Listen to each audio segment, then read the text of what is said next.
Hello, Nikori. And everyone else. How are we doing? Oh, let me actually zoom in a bit here.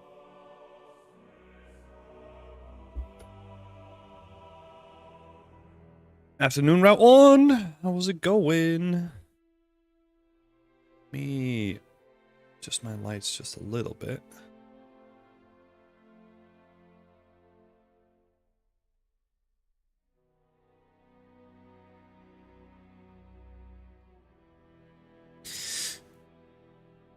Hi, Hendrik. Yeah. So welcome back to this stream where we continue working on this medieval scene. I'll be honest, I have no clue what we're gonna be doing today. We did spend like a whole bunch of time last week on the market stalls, and I've had some friends over as well. Been a little bit out of the loop, so we'll see where we end up. So that's why I was looking at my ref to see what we wanted to tackle next. Lots of fish, lots of vegetables. We could actually maybe deviate a little bit and start working on like the rope maker. Could be interesting. Basket weaver, we could do that too. We'll just need some textures for twigs. Masonry. But yeah, in the meantime, while I figure this stuff out, how's everyone doing? Everyone doing all right?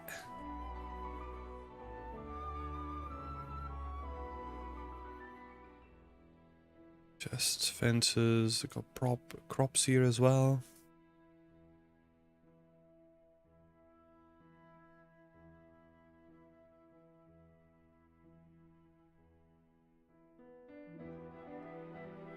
Guess crops would also kind of make sense.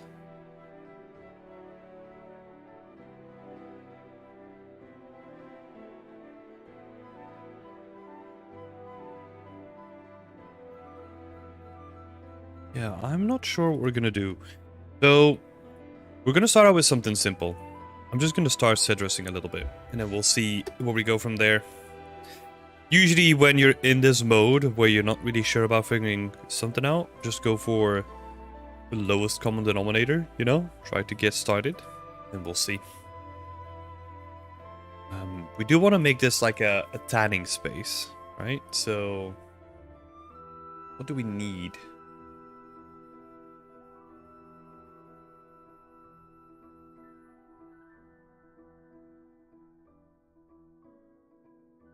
Hi, Barbara! I'm doing great. Thank you so much for asking. How are you doing? Henrik is doing fine, eating lunch. And Raon is just on Rust to see if I haven't been raided yet. Oh my god. Yeah, I don't miss that game.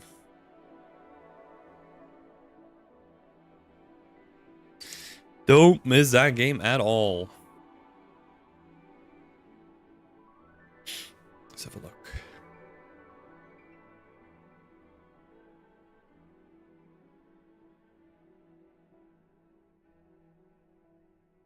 Extended license 3D models? Why does it have the Diablo logo on it then? What? Ah, this is cool. Yeah, I've seen this a couple of times. It's from the Birmingham Museum. What is happening here? So they have like water flow.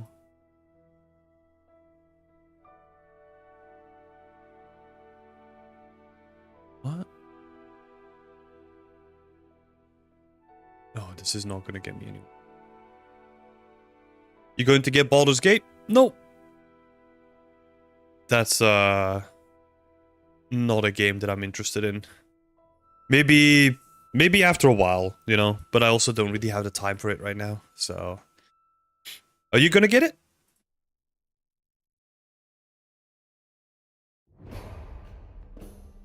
So, how do we do this? Because you could go to like the original...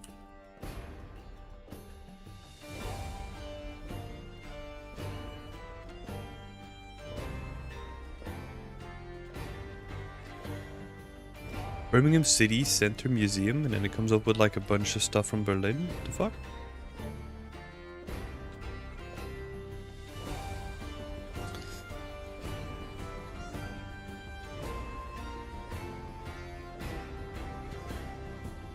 Will do when you get a job.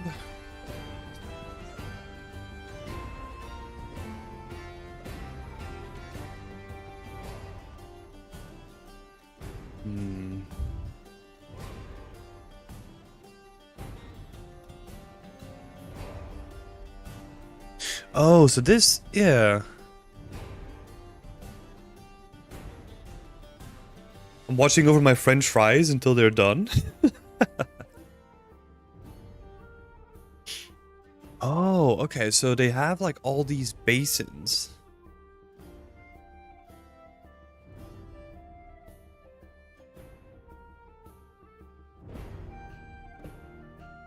It's from Morocco. That's interesting. But they have like all these basins as well, where... Leather tanning.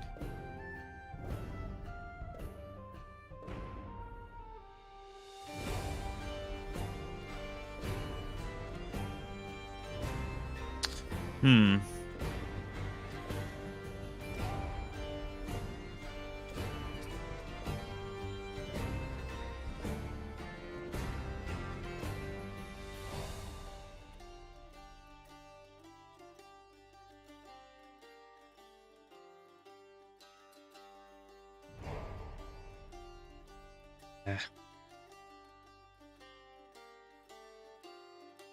Tanning, a medieval dirty job. Okay, so they obtained the skins. After trimming the skins, the tanner rinsed the raw material in local waterway or well. Okay, so that's what these things are for then, right? That's what these things are for. So that's where they rinse the hide. Okay.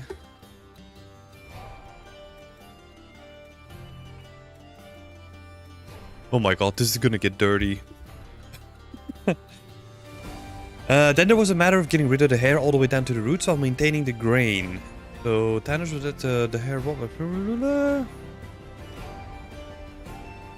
They let them soak in an alkaline solution made of wood, ash, or lime. Oh, okay, so that makes more sense. That's probably where those beds come in, right? Where this stuff comes in then.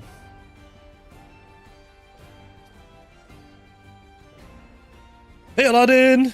It's good to see you again. Yeah, good to see you too. Oh shit, I forgot to turn the Streamlabs. Fix that real quick.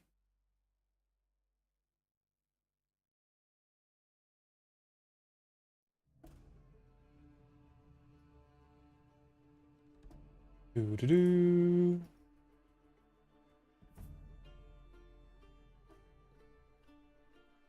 That's it.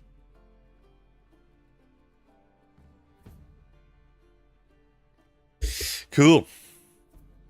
Hey Max! Welcome, welcome. How are you doing?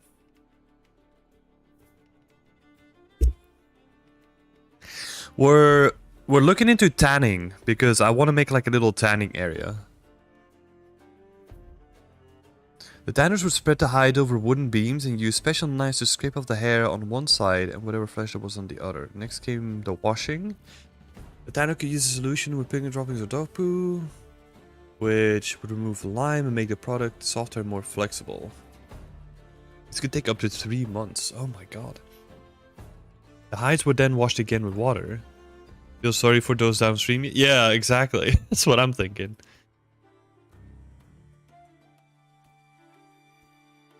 So it's done in 2 phases. So the first bit used a weak solution, probably left over from the second phase. The hides were taken in and out of the first pit, and then the tanner placed them in deeper pits and layered them with bark. Cold water or a weak tanning solution was poured over them. The hide sat probably for a year. After that, the tanner would sell the hides to other craftsmen. Oh my god.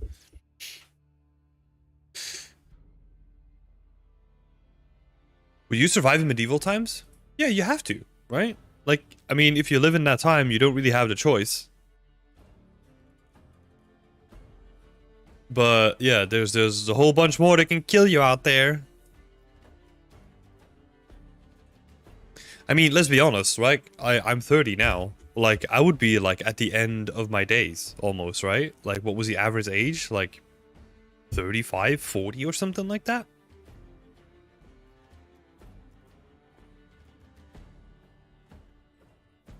Plus no internet.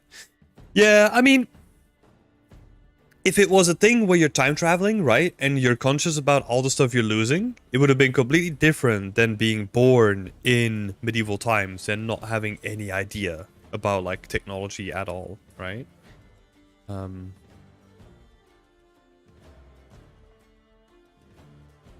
Like if you were to travel back, what would be like the main thing you would miss?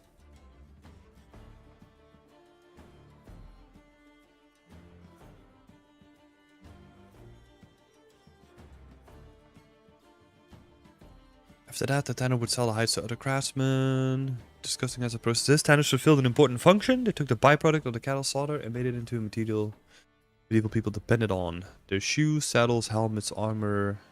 Yeah. Cool. Okay. This was very, very interesting.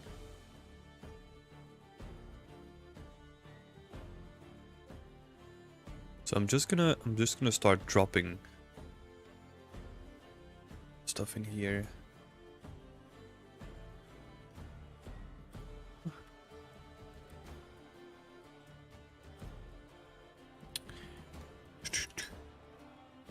And oh, Aladdin, you know what else is gonna stop you from having ZBrush crash on you? Not using ZBrush anymore.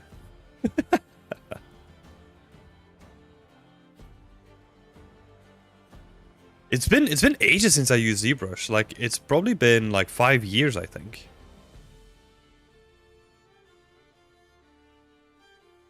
Let's so tanning. Get that in there as well. I do like this one though, where you can really see like the ditches being dug. We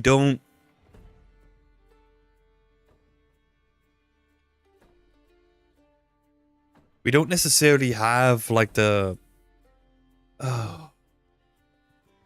space for that, right? So our setup is going to be like a little bit different probably. It might be more something like this, you know, where they do it in tubs instead.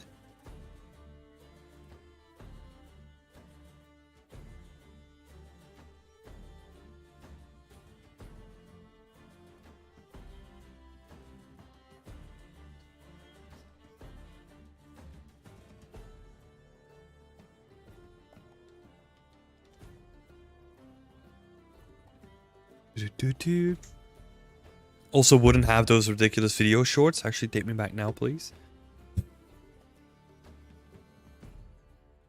Yeah, I've never really gotten that trend. I don't really watch them myself. Evil docks. This is cool though. Like all the stuff from Morocco.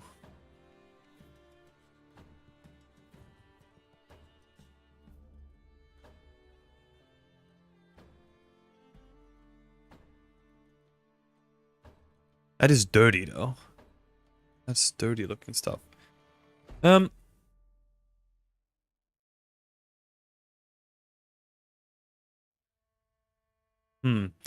the more research that we do into this, right? Like the more I feel like this is not going to be embedded into the city necessarily.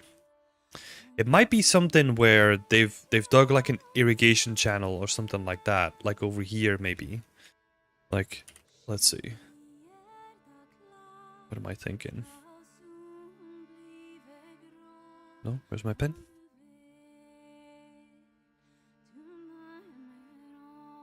So what I'm thinking is that we might have like an irrigation channel here. Right? And then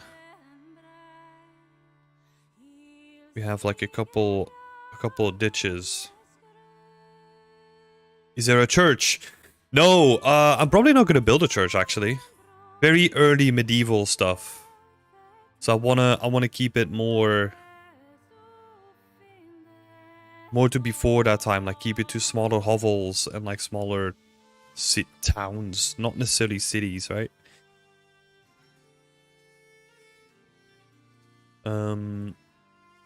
Yeah, so something like this. It's a good idea though, Hendrik. Like that's what you would expect, right? Because most medieval cities, especially the bigger ones, they were built around a church, right?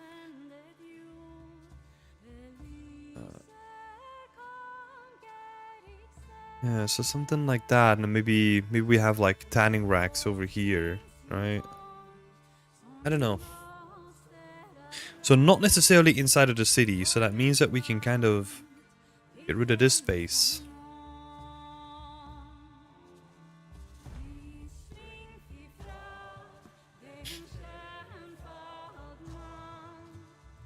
Jesus, this looks like Manor Lords. Looks really cool. Yeah. Oh, Manor Lords is such a cool game. I saw some updates recently where they're building like first-person views and like really building out like some of the towns. Doing an awesome job on that game.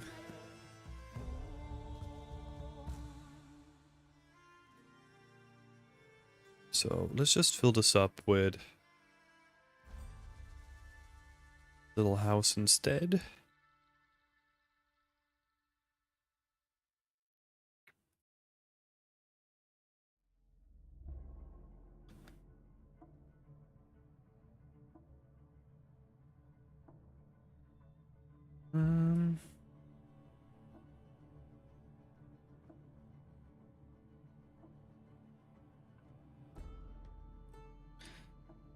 You feel like you need to make something like this?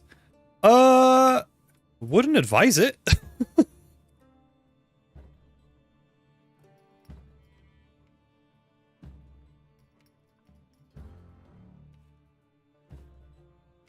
Religion was a big thing at that time. Yep, it for sure was. Maybe a religious place, like a stone hang. Stone hang. I don't know what that means. We could maybe do a small church, you know, like one that is just like really small, where you can maybe fit in like 10 people, 10 to 20 people or something like that.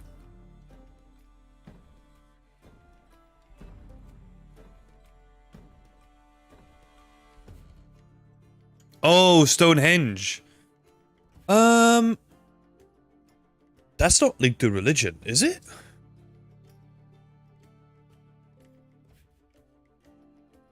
Is that linked to religion? I think it predates religion, no? I might be wrong. I mean, I don't really know.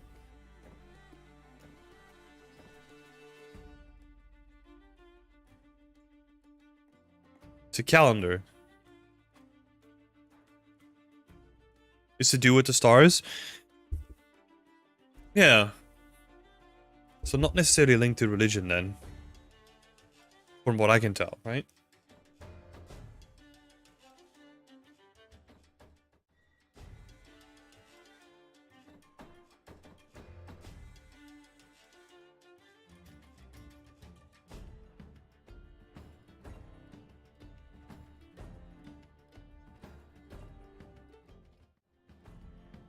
Sorry, I had to blow my nose for a sec. Don't want that on stream. Hey, Antonio!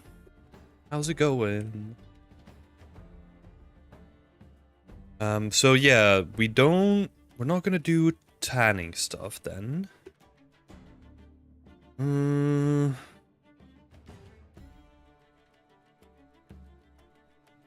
Let's have a look, right?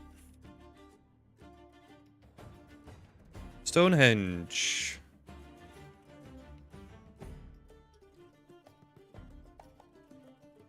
The whole monument, now ruinous, is aligned towards the sunrise on the summer solstice. So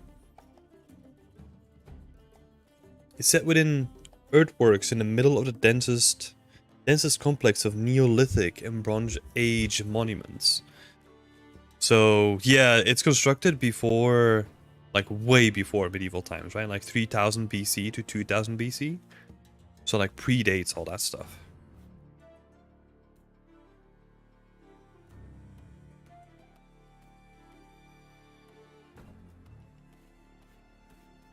Thanks for the idea, though. Thank you for the idea.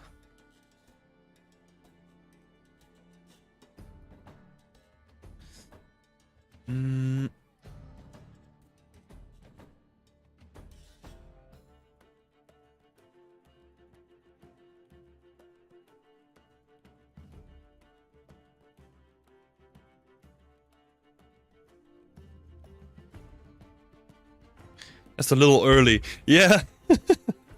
Just a little. A couple thousand years. No big deal, right? In the grand scheme of history, not a big deal.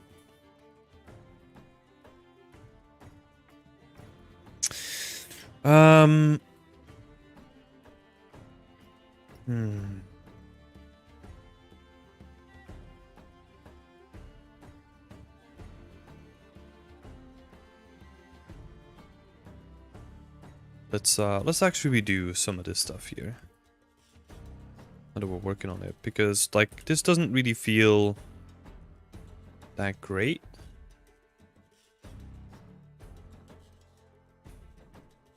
It looked interesting, but it didn't really feel like logical, right? Then I'm thinking that if we put like a couple, I don't know, can we even fit like a couple of houses here? If we wanted to. Because I want to retain this little alleyway that follows the wall, right? So maybe if we do something like this.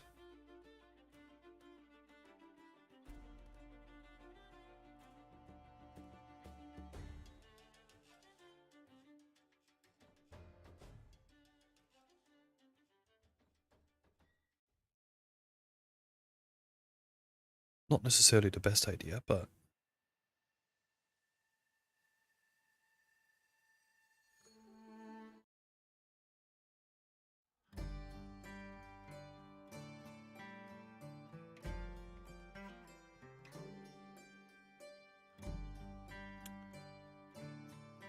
maybe we don't really have any houses that are just like 1 story high, right? So let's actually see if we can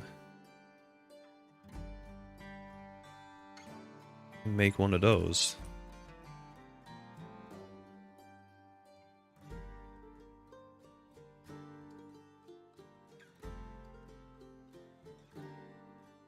What's all this? Oh, that's just...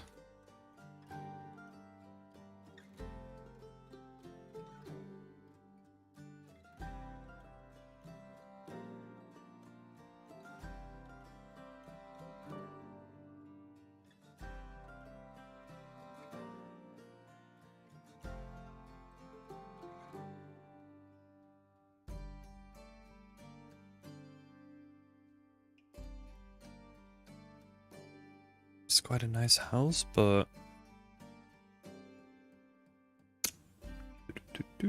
Break.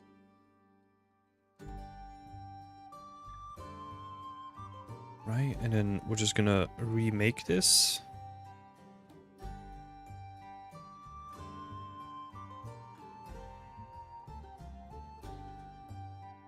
Yeah, let's make a new folder. And then we'll call this... Man, this naming convention is really killing me. So what do we call the other ones? Like level instances, right? So LI.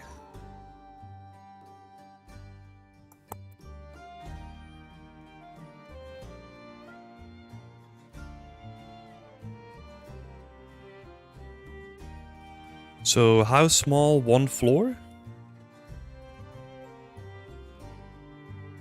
Because we could have smaller houses that are still like 2 floors. That's what I'm thinking. Maybe we'll go for something like this. Then, once that is done, we can just in here.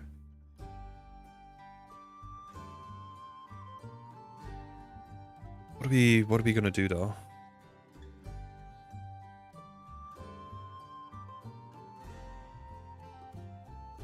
Maybe we'll just cut out like all the wood.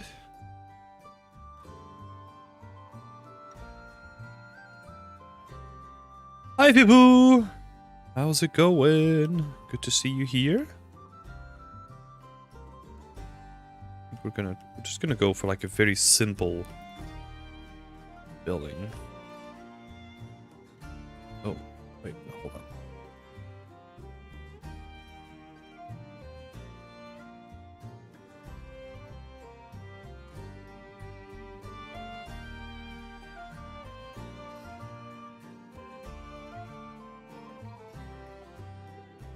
Hi, Ruth. Welcome back. How are you doing? It's good to see you back. Oh yeah, for people that aren't like accustomed to the stream, feel free to ask any questions, bring up any topics that you want some advice on. Anything that I can help you with as well. Just let me know. Be happy to help. And then do here, so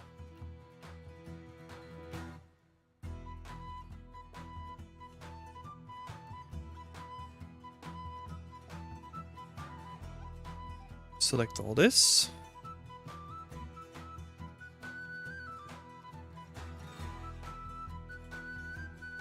Is the level editor in the PDF? What do you mean with level editor, Round One? Like these level instances that I'm using right now?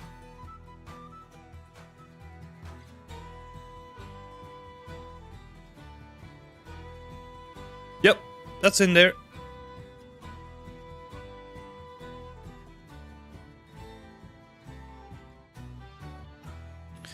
That is in there. So, what are we doing here? So this needs to move up a little bit.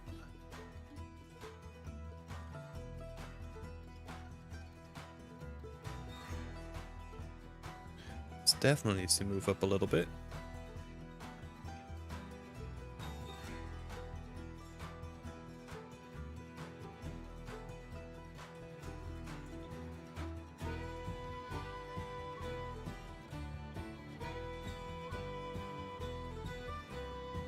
Change that with a 2 meter.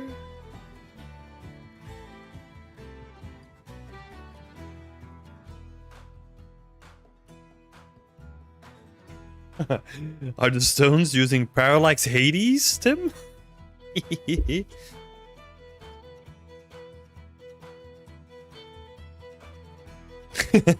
Parallax Hades. No, they actually just use pure geometry.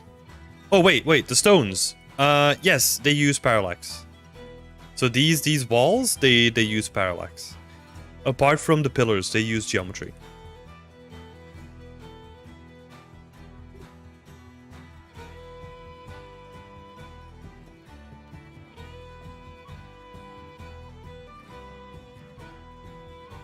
This only came within 5? Yeah. Like this level instance and like packed blueprint actors or whatever they're called. They're really new. They're awesome. So I would definitely look into it, especially when you're building stuff like this, right? With like modular kits, building bigger stuff. This stuff is super useful. Because before that I was using blueprints, but yeah, blueprints are really slow for modular buildings, so they're an absolute pain. But now we don't have to worry about that anymore, which is awesome.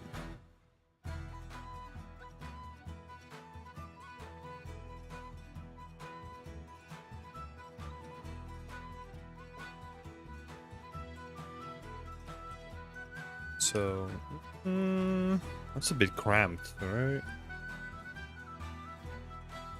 I want like a little bit of an overhang. Don't know.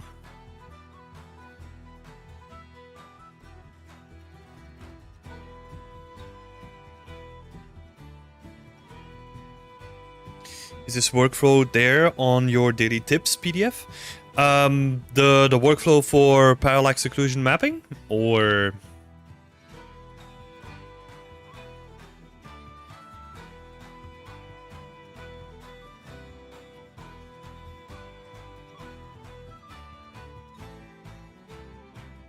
because sublevel editor. Yep.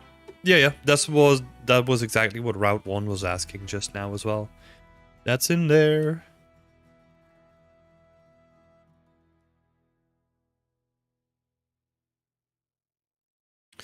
Yeah, I think it's I think I added it under like blueprints, I think. Like speedy level art blueprints or something like that.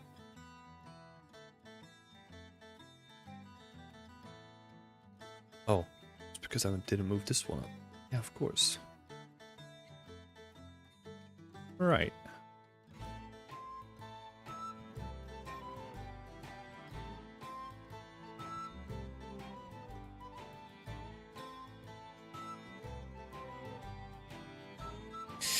Thank you so much for the question, Barbara.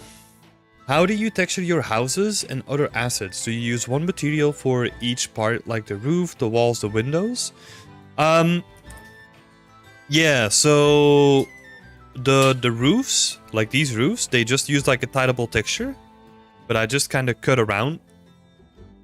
I cut around like the different tiles on the tileable and then just give them like a little bit more volume. For the walls, that's just a tileable texture.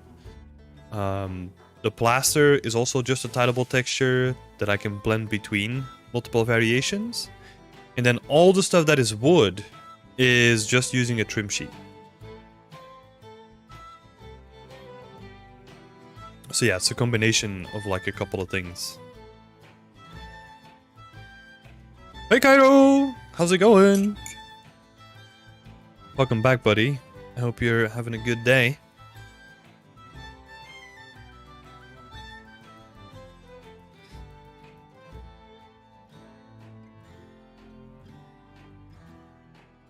So, yeah. Main thing that's missing here, huh, is windows. I don't think I've even... I don't think I've even made, like, stone walls with windows in them. I don't think so.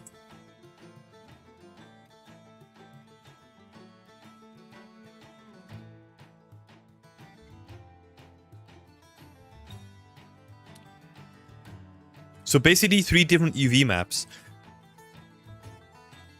I'm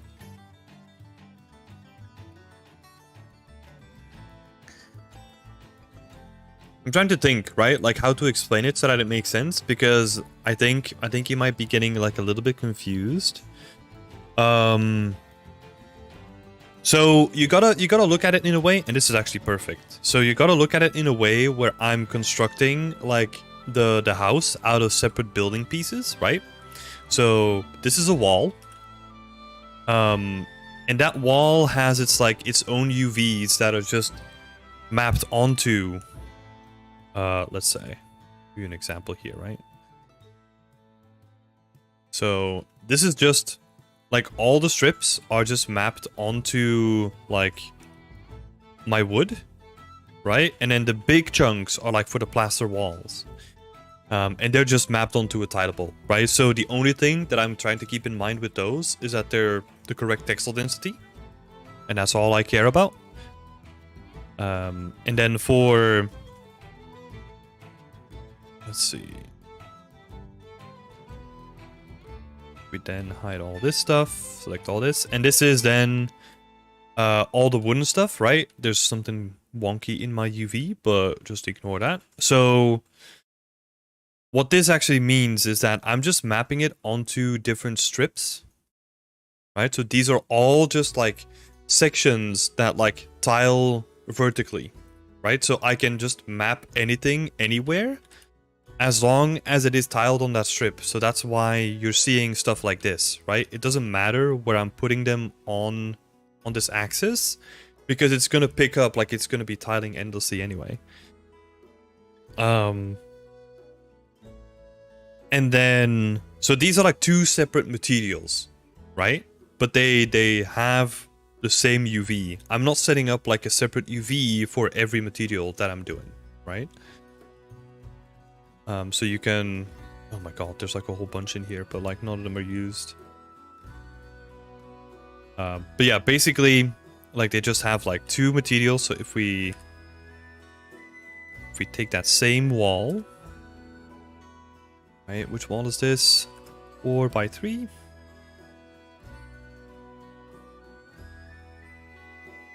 Four by 3, and that's number 4. That's this guy, right? It's absolutely horrendous.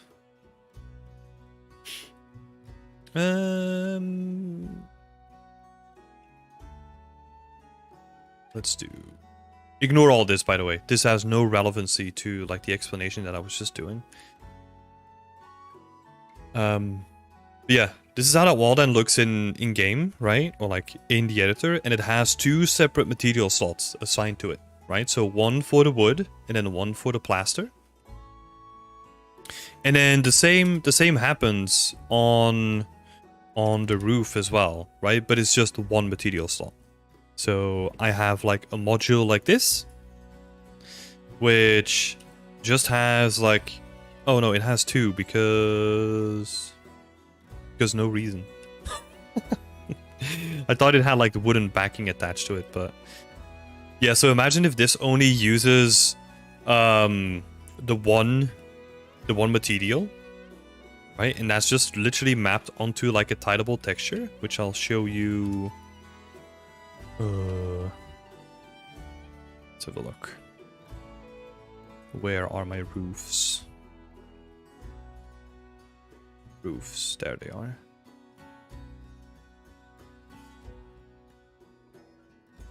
They look a little bit different, right? Because I've updated the texture in the meantime.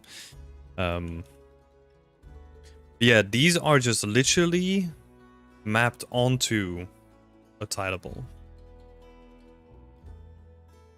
You can see that I'm not even using it to the fullest extent, right? It's not that one.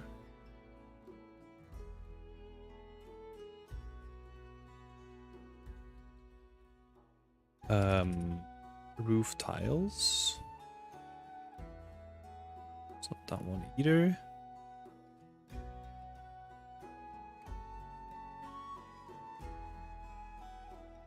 This is where stuff gets messy. But yeah, they're literally just mapped onto like a tileable texture. And you can kind of see that it follows the edges of the tiles. Right? So why I'm doing this is two things, right? Very experimental. I tried like a bunch of stuff in the beginning. But what this also allows me to do is I can then in the LODs, like when I'm further away from the object and I'm trying to reduce the amount of geometry that I have, I can then at a certain point also just return back to the tileable, right? Because it's kind of mapped onto the same tiles, so it's going to keep consistency there. So that was my thinking when it comes to it. Does that make sense, Barbara? Like I kind of like over-explained some parts, right? But feel free to ask more questions if something is not clear. Feel free to do so. So it is basically built out of like, it's a Lego kit, right? That's the way that you have to look at it. Rather than a house being like standalone and just has like its own dedicated UV maps.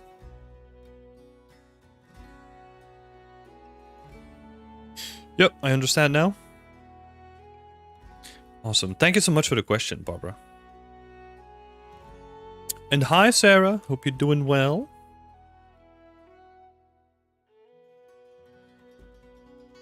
A trim sheet is harder to keep texel density? Yeah, a little bit. But there's always like a little bit of leeway, right? You can scale different islands like up and down to give you like more flexibility. Oh, is it doing this weird thing again, where once you delete stuff, yeah, it's completely different. So annoying. Okay. So.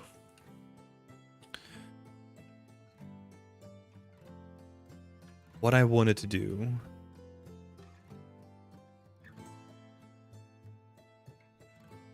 Is it okay if I ask a little more questions? Yeah. Yeah. 100%. Feel free to do so. That's why I'm here. Kairo's asking another question. How easy is it to change the pivot points of the packed level instances once they've been created, Tim? If you need to. Oh, it's super easy, man. Like, I love it. So, I'm inside of a level instance right now, right? And you see that they come with like a little pivot, like actor that you can just like move, right? So I'll just snap it to the floor. And then once you save it, like that's the new pivot actor. So it's super, super easy. This is like freaking lifesaver. That's nice UX. Yeah! Oh yeah, that's the main thing, right? Like, obviously, you're seeing it here live. It does come with some bugs, right? Like, all this stuff I removed, but it's still showing up for some reason. I don't know why that is. But no clue. So maybe if I put it down again, does it still do it? Yeah. I don't know. I don't know why it does that, but I think if I were to like reopen the level or like reopen the engine, I think it would fix it.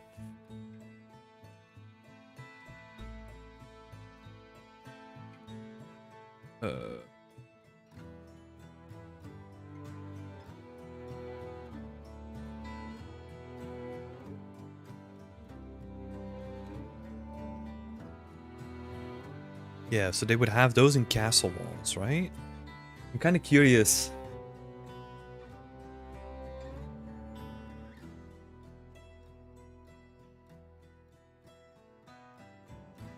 Did they even...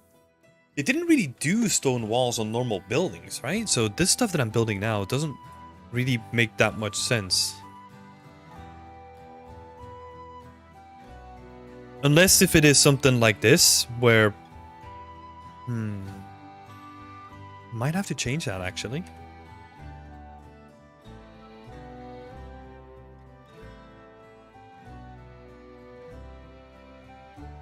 We might have to just replace that by plaster, right? Apart from the more...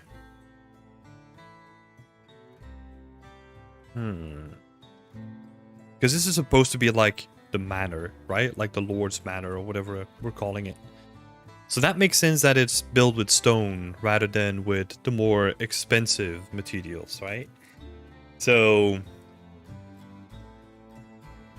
I think what we'll do is we'll do a pass on some of these buildings to have them with plaster at the bottom, and then make the rich houses, quote unquote, like with stone instead.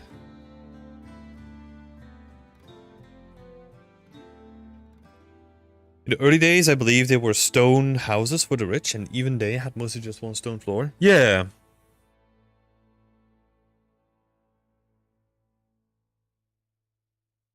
Yeah, I think so too. It's kind of a mix, right? Because like these like double layered houses, you would not necessarily see that in like very early towns, right? So that's why I wanted to make like single floor houses, because everything is double floor. It doesn't really make sense.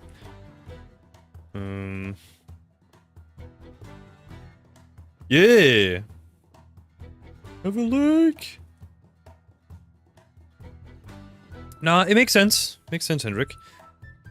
Barbara is asking, how do you determine if a texture will be 1 by 1 meter, 5 by 5, or 3 by 3 meter?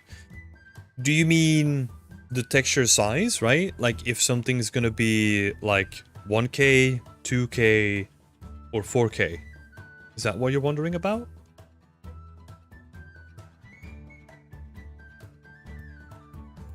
Because the short answer there is you need to actually look at the Texel density, right?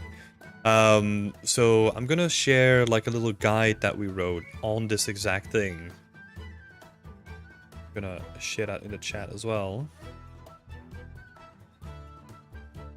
That's what we call texel density. So texel density is a measurement tool that hopes to unify like all the different textures on different size objects throughout your entire scene, right? So usually what a texel density, like a standard way of measuring texel density is saying something like 1k per meter. So that means that if you have an object that is like 1 meter tall, right? If you just have a plain wall, because that's the simplest example. If that plain wall is like 1 meter tall, it's gonna need a texture of like 1k resolution assigned to it. So if you have a wall that's gonna be 2 meters tall, you know that you have to have like a 2k texture assigned to it, right? Or like at least in the height, right? So I would advise you to kind of read through the documentation that I just sent you. Look up some videos around the topic as well, because that's kind of where it starts. But a very simple way of looking at this is just thinking about what I just said to you, right? It's like, pick a number, let's say 1000 pixels, like 1024, which is like 1k texture per meter, right? And then you kind of have like a rough idea if you have an object that is going to be this dimensions, like x dimensions by x dimension, you kind of know how much space you need, roughly, right? And then what you would use is, let's see, what's a good example here? This makes sense. So, for example, the simplest example here, right, is this fabric, right? Because this is just going to be a tileable anyway. So all we need to do here is apply our texel density to it. And there's like a bunch of tools that can do this thing, right? But I'm using ZenUV. And then you just say like, okay, my tileable, like how big is my tileable? So I think it's under here, right? So you can set your texture size here. Let me actually check how big that texture is. So that texture, you can see that under dimensions, it's a 2K by a 2K, right? So let me open it up. You can see that here.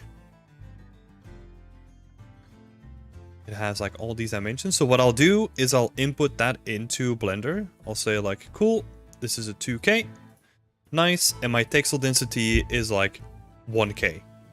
So I'm using a 1K texture per meter that I want to do. And then I can just set my texel density, right? And that will automatically scale it to be like the ideal texel density that you'll need for your scene. It will do that for you. And this is a very simple example, right? But you can then also do that on like every object that you think about, right? Like if it's a unique object, if it's not necessarily mapped to a tileable, like you can apply that to a lot of stuff, or to everything basically.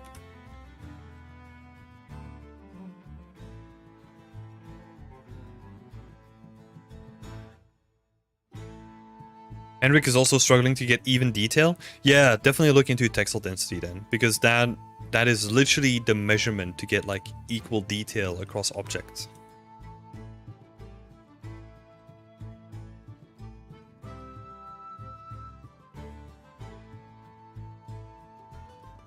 Oh no, that's a palisade wall. Don't want to do that.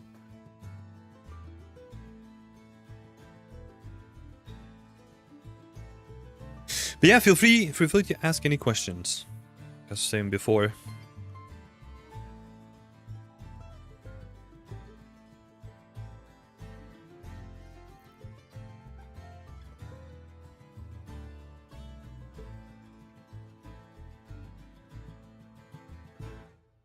Let's have a look.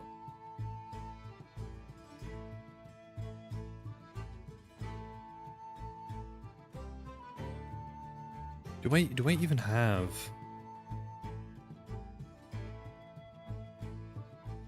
Do you use the same resolution for roughness, AO, metallic, normal map as you have for the base color map? Yes. Yep. Just keep it all to the same resolution. That's the easiest way to get it.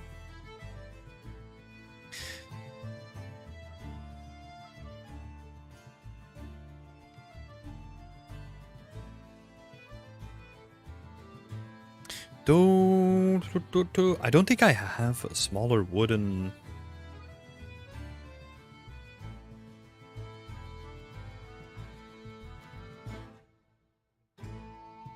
Let's get rid of some of this stuff. I have a small one, but I don't have like a single block. With a single block, I mean something by like 2 meters. So I'm just gonna cut into this guy. Oh, you know what I might do? I'm gonna try to be smart. Just gonna do something like this instead.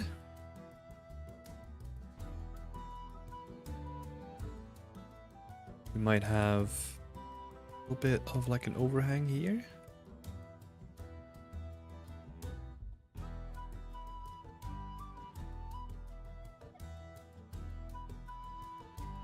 Right, so this is gonna go, and then just remove this.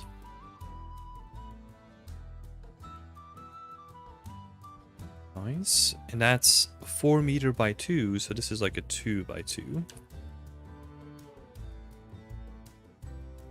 And then we're gonna put that in there. Because I need one for here, right? Because I need like a smaller section.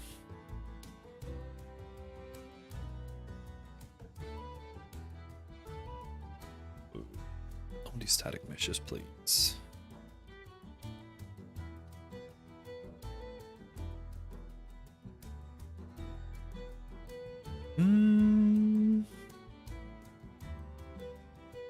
The kits, medieval. Did I export that to the right folder? Exports under walls. Okay.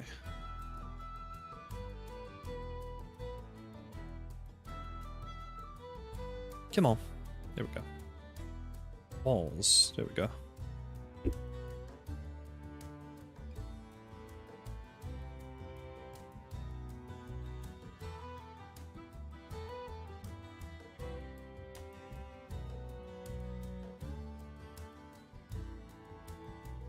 Nice. And then I always have to do like this little thing over here. That's the way that my shaders are set up.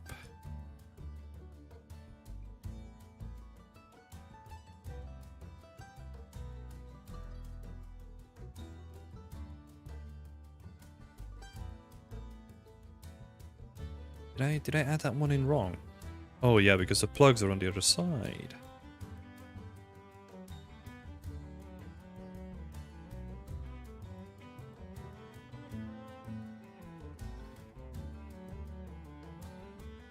The issue that I have here is that these stone walls are 3 meters tall, and then these guys are 2 meters tall. Is that an issue? I guess not. Guess not. It just means that we need to lower down the roof again. That's alright.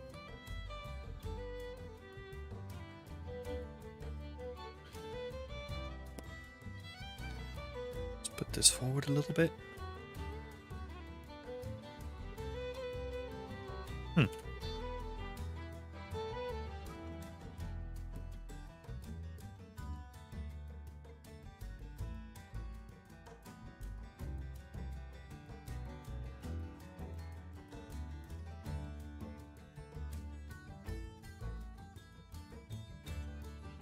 Oh, just like a door hidden here. Oh my god.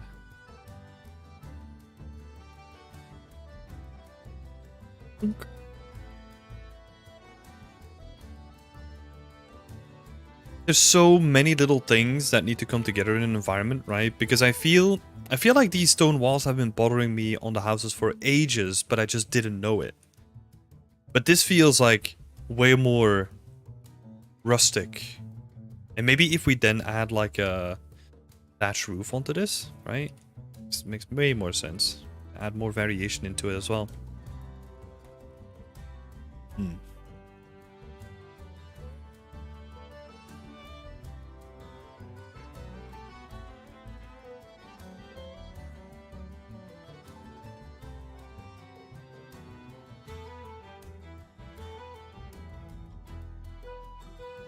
Yeah, and then we can clean some of this stuff up. This is a fence, by the way, that I'm using here. A piece of railing. But I do like that it adds like a finishing touch. So be a little bit creative, you know?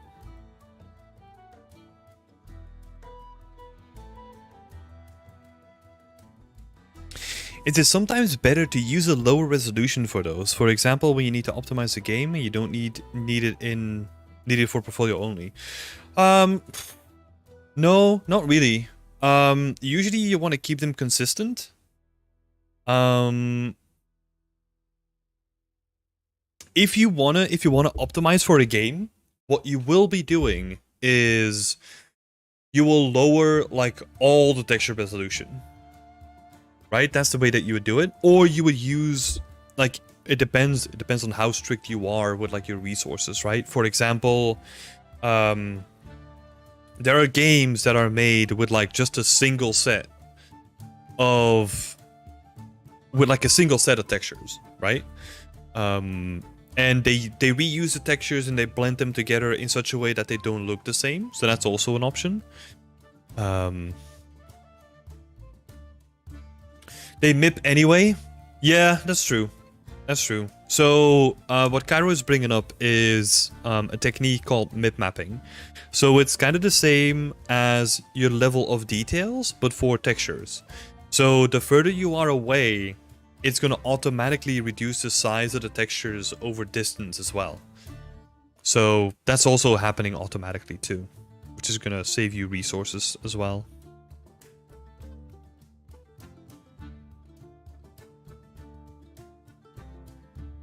But yeah, there's a lot of techniques that can be used to optimize resources, and you don't necessarily need to use or like lower down the the resolutions of your other textures, right? Because I mean, this is where we kind of go into like the technical land as well, right? Where I'm not too familiar with this, but my assumption is that the more you have of the same size, the easier it becomes to batch them all together, and it becomes more streamlined, right? Because if you have like a lot of different resolution, like images and textures and all that kind of stuff, it becomes harder for like the engine to actually batch them together and make it more performant. This is, by the way, also why I think that we have resolutions that are at specific scales, right? So it was only up until recently that you could even have like a texture that was 1512 by like 986 or something like that, right? Just like weird dimensions. That has not been like a thing in games for a long time, because I think of the reason of batching stuff together, right? So that's why we have these like standardized texture sizes that we use.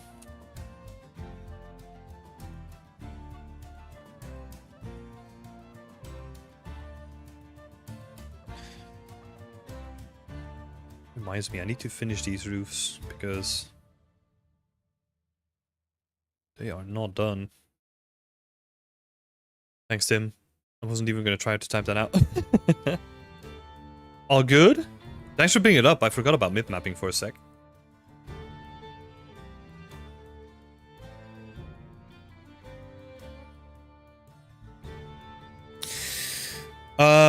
What should I write in the application for this kind of field?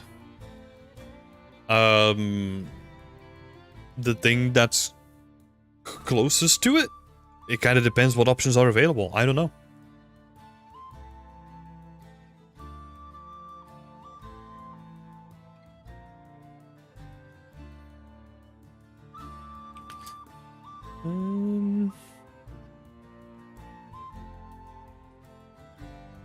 Hey, Maddie! Welcome to the chat. How's it going, buddy?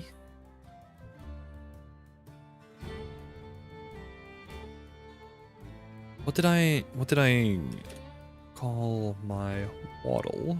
Just gonna slap that on there. Instead of having plaster. Yeah. Save them for a sec. Looks weird now, but it will be fine.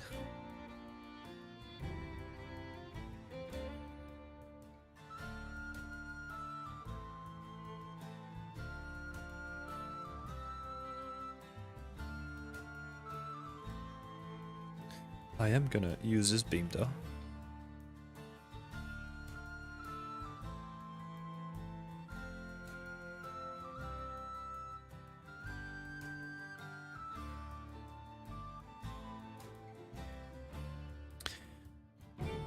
Won't necessarily need it here, but I am gonna use it over here.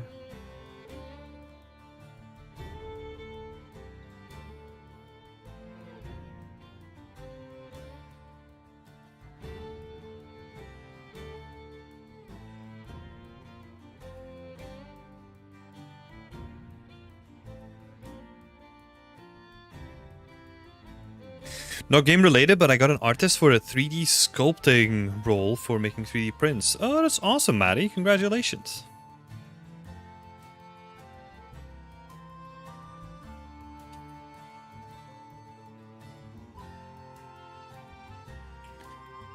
Don't... What I might cheekily do is just scale these guys up a little bit.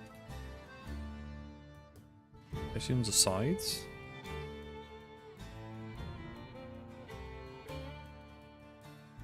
A little bit of scaling is not going to hurt anyone.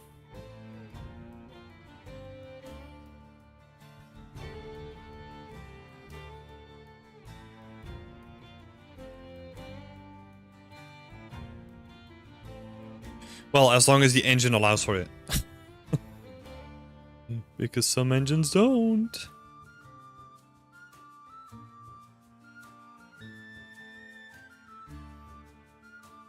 I think I have... Oh.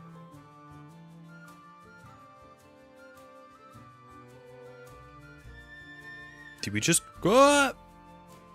No, we didn't crash. We're good.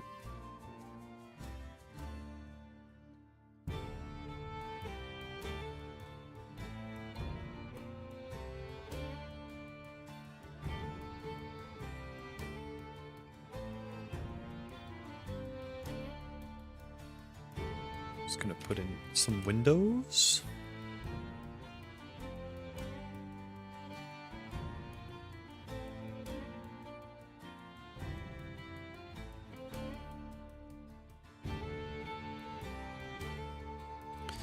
So that this whole thing is kind of blocked off.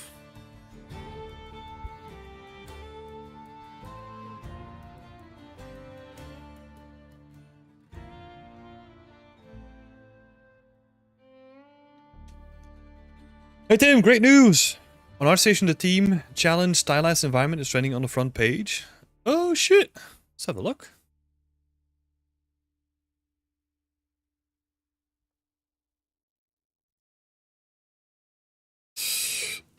Which front page are we talking about? Not this one, right? I think it might be Unreal Engine? Hey, there we go. Yeah, and all the other stuff is in here too. It's awesome. Oh man, I love this one so much. Looks so good.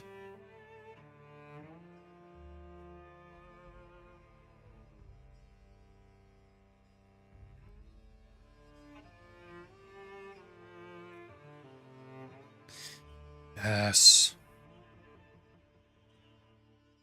I don't know if a lot of people have seen, but I went through and I updated the banner on our website yesterday. Looks freaking awesome. And then I sprinkled in like some of the other images here as well. Looks so good. Teams did such a good job on this. Like, freaking amazing work. Looks awesome.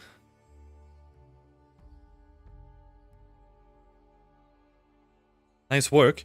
I mean, I didn't do any of it. I just replaced an image, you know? I did the easy part.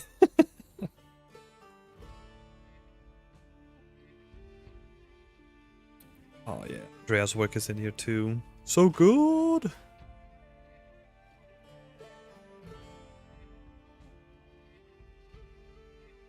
Hi, Alex. It's so good. I love it. Like, we were talking about it yesterday, I think, that it's actually amazing to see every time how hard people push themselves, and like the team challenges, like they keep surprising us, you know? Like, just, I mean, doing this in like a month, you know, it's not an easy thing, especially because you're doing it with multiple people. And a lot of people think that like making it with multiple people is going to make it easier, right? And to a certain degree, that's true, right? But you also have to then like communicate effectively, and it adds like a whole different layer onto the whole thing. So it doesn't necessarily translate to like 4 times the speed, right? You all have to be aligned and all have to be on one page, and man, this is so cool.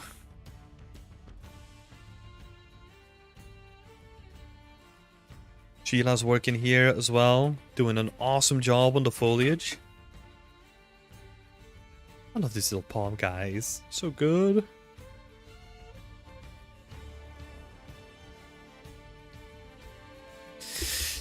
Thank you, Tim, for a great community that's full of creative and nice artists. Oh, well, you're welcome, but also like you're all making it a part of it, right? Like this is not my thing. Like, I just set up a Discord and then nice people just came in and flooded it, you know? So I'm super lucky with that.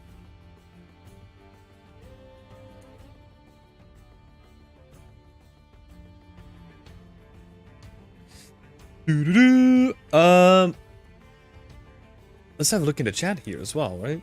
So Ruth is saying, I love to make textures in Substance Designer, but in India, I think there's no jobs for that.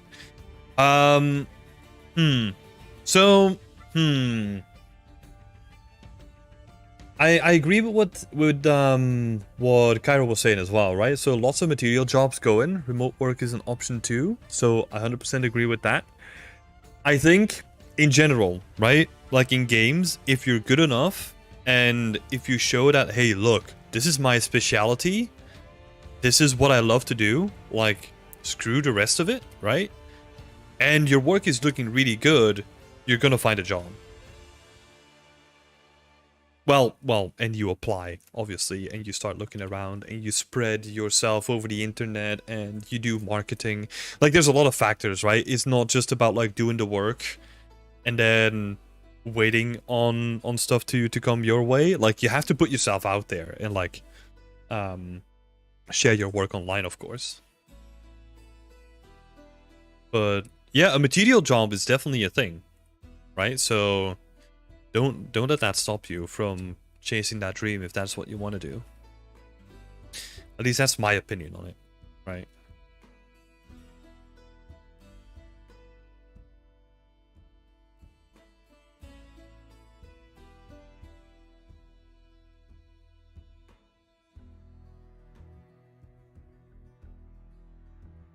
I do know like a lot of talented people that are just doing Substance Designer for like the majority of their day, so like not talented, that word kind of has like a bad connotation, right? But like hard-working creative people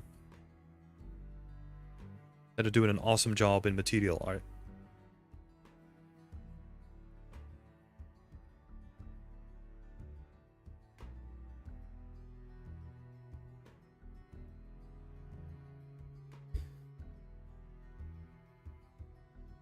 Skilled, you mean?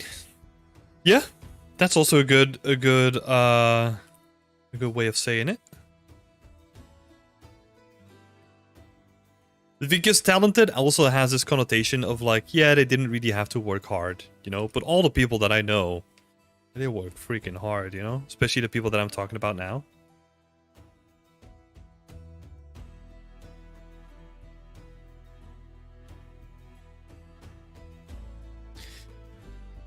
There are generalist positions, but I hear it's even harder to get one of those.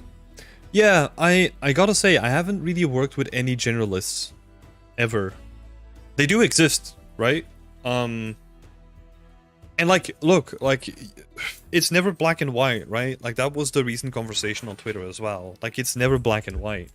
Like, a bunker artist, like, that job also exists, right? But that doesn't mean that I will recommend you to go for a bunker artist position, right? Because they're so far and few in between. Hendrik, sorry for your question. Can't really decide for what kind of a job I should apply for. I like making models, concept art things. Concept art things, mainly environment stuff. Do I have to decide on one? Yes. In your case, I would definitely recommend you to pick either or, because yeah, you're saying you like making models, right? Like modeling and shading and like all that stuff. And if you then also do concept art things on top of that, like those are like two wildly different things. Because concept art, you're mainly in charge of coming up with the ideas. And when you're working for, let's say, a prop artist position, right? You're working on the execution of those ideas. So those are like two wildly separate things. So I would recommend to pick one of them. And yeah, stick with that.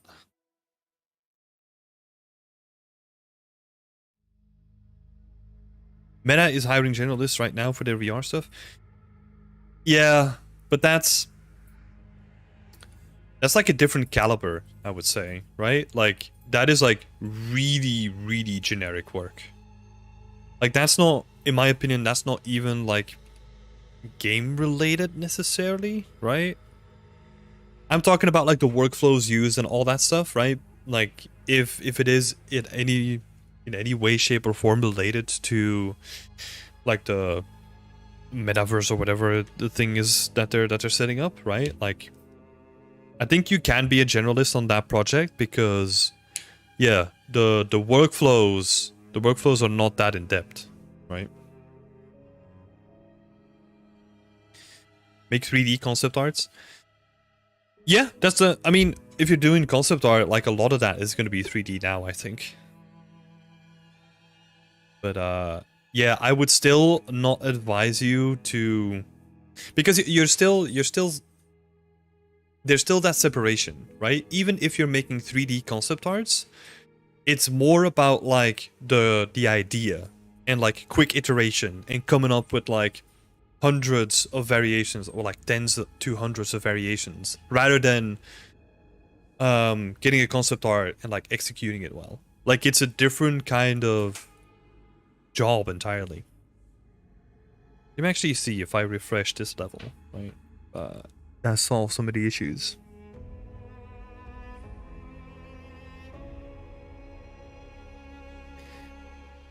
It's even gonna save.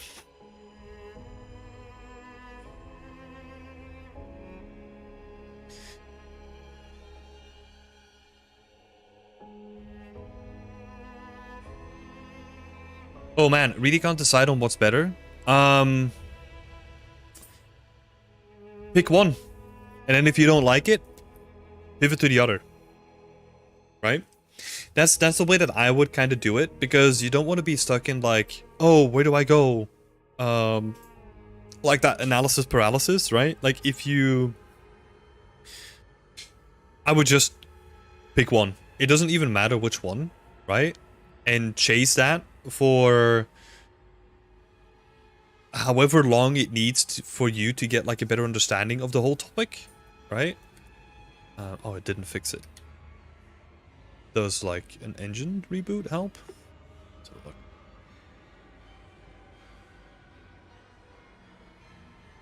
Because, so, a caveat, right? Like, my advice always comes from a place where I want to increase people's chances of getting a job, right? So, all the advice that I give throughout all my streams is always there to like increase your chances of getting a job, right? Like increase the percentage. So I could also say, yeah, just do both, right? And at some point you're probably gonna get a job in that at some point. But to me there's no guarantee necessarily. And it lengthens the time that you're gonna be spending on like getting into the professional industry. And so that's why I'm always saying like specialize first and then become a generalist later. Right? Because once you have a job and once the money comes in, then you have no pressure to get into the industry anymore and you can just focus on like other stuff that you want to do. That would be my advice anyway.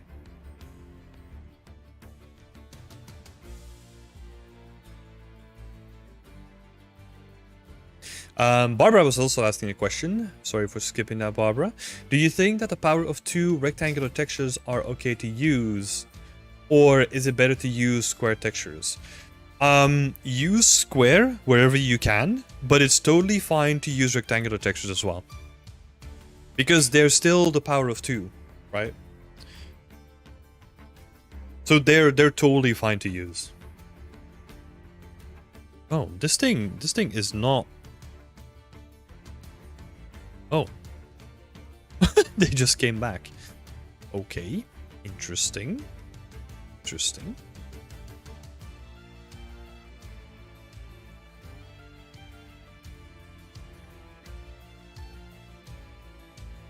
I kinda like this, even though this part looks horrendous.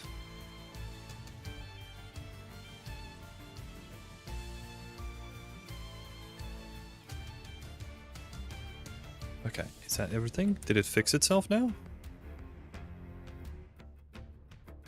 Okay. I think so. Nice.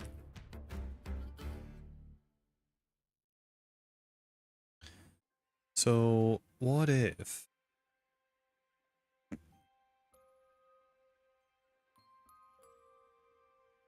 Admiral's office...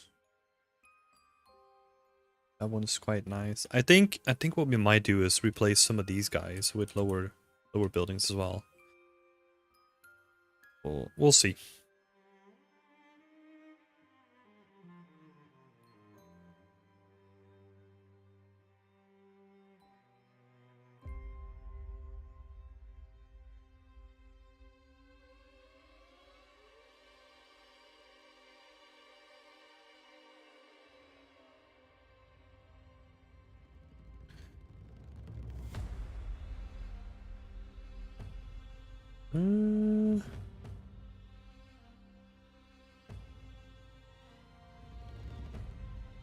Oh, one thing that I need to do is I need to add a buffer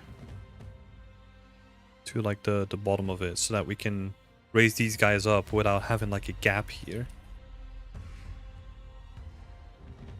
Always a handy tip. Always add like a bit of a buffer to your buildings.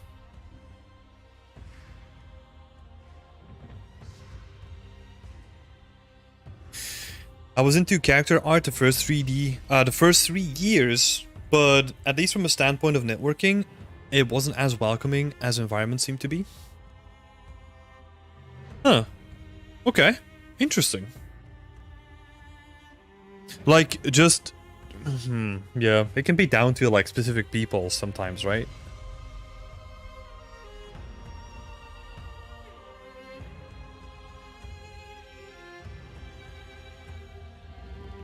Love how the roofs look. Thank you!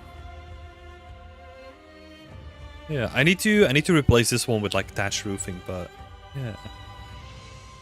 Getting there.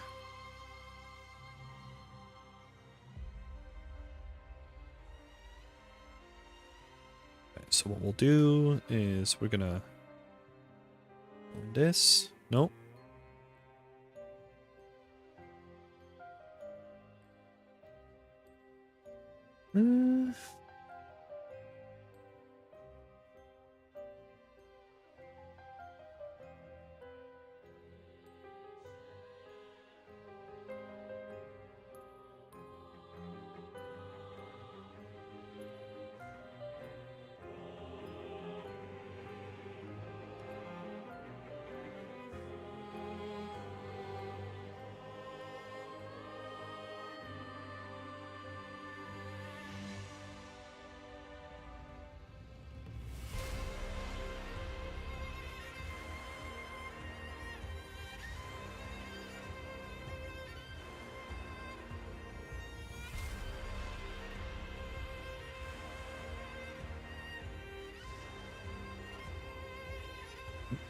Or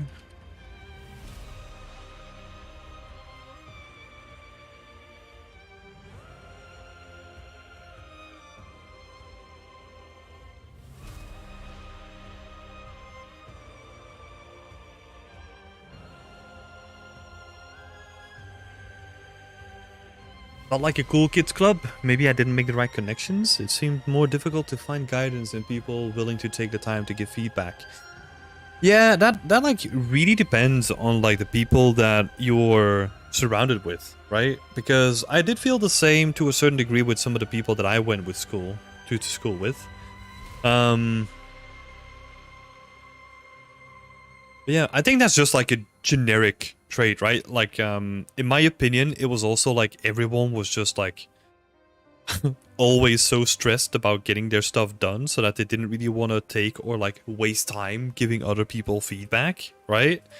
To a certain degree, that probably included me at some point, you know? Like, it was just so busy all the time that you couldn't really make the time for anything. I mean, I'm talking about specifically university, right? So maybe that's a little bit different now. A little bit different in your case.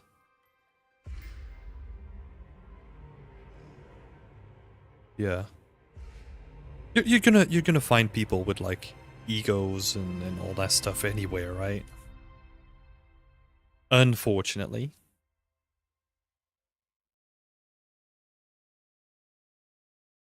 It's Tim's fault we're here. It makes it seem so warm and cozy that we end up being trapped.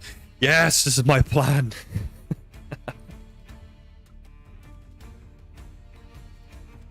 Nah, I always find it such a shame, right? Because let's say, I mean, not saying that this is your case, right? It's like second favorite.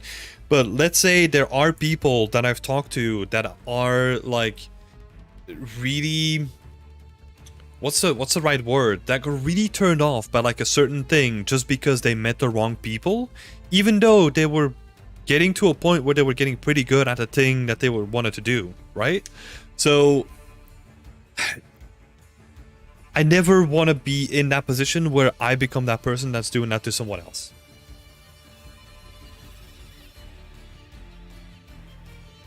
That's like one of my main things that I try to think about. That's also why I spend so much time like elaborating on like when people ask feedback, right? Because so many things get involved, like so many emotions are there. Maybe some person takes it personally. Maybe I'm saying the wrong thing, using the wrong words. You know, like it's so fickle because we're so like personally involved with the art that we make, right? So yeah, gotta be really careful sometimes. Not careful, but just like understanding, right? And try to be like an empathic person. Aladdin is saying, I agree, was a character artist for 5 to 6 years, and I do agree it's not as welcoming as environment. Thankfully, Tim made me question my position with one question in his podcast. Oh yeah, that was a question of like, think about if you want to be doing this for like 8 hours, like a day or something like that, right, Aladdin?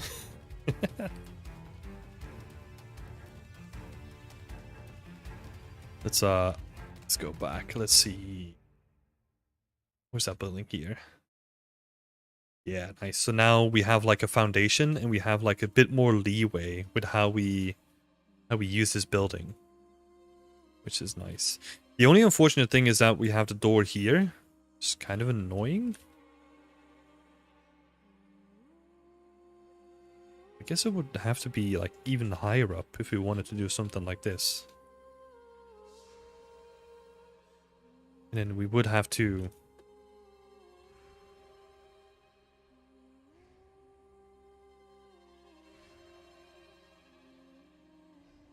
do something like this, right? Just increase the buffer a little bit.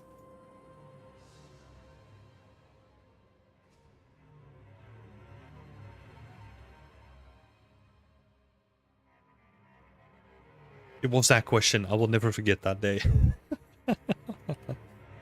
Oh my god. I just laugh because it's so weird, right? That people I mean, I understand it, right? But like I've never really saw myself in a position where people would take my advice, right? Like, I don't know. It's so weird. My lack of a curated community aided in that feeling. I'm too scared of being jobless for much longer, and I'm an old guy with no support system. Yeah. A lot of pressure on your shoulders, right?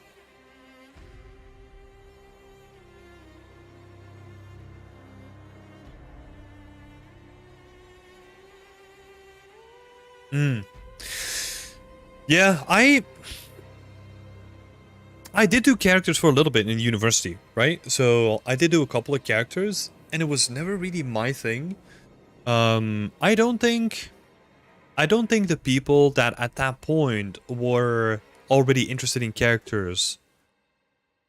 To be honest, I can't even remember like people that graduated as character artists in my year, I think. I have worked with some people that graduated before and after me though. Like they're all really nice people. Character artists, right? Specifically. So again, I don't think it's like unique to character art.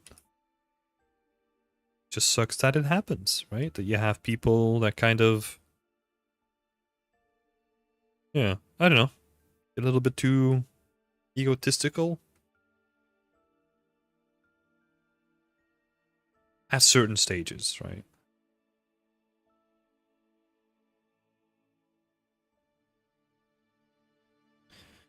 So we have this little house here. That's quite nice. Don't know what we're gonna do with this yard though. Maybe we'll just have like a fire here or something like that.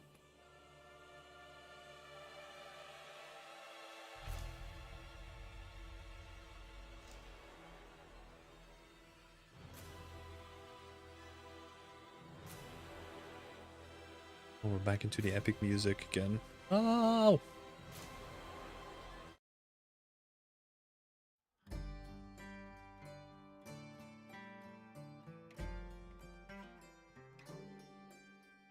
So let's go through some sections to see if we can like replace them with lower houses as well. Because I feel we can do that in like a couple of sections for sure.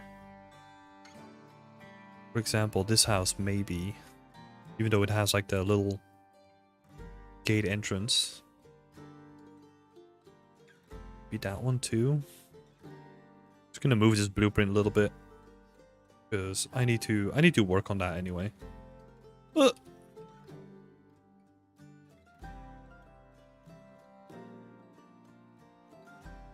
Maybe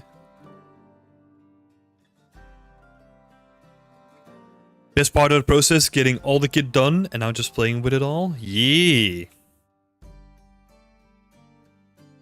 Yeah, there's some stuff that I still want to adjust to the kit, right? But we're getting to a good point where we can just play around with it. I like it.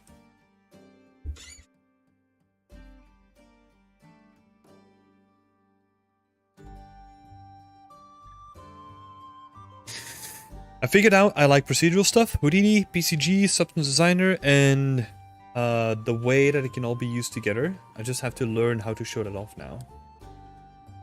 I believe thinking about a big problem for a normal artist, game stuff, describe that problem and fix it with procedural systems. Yeah.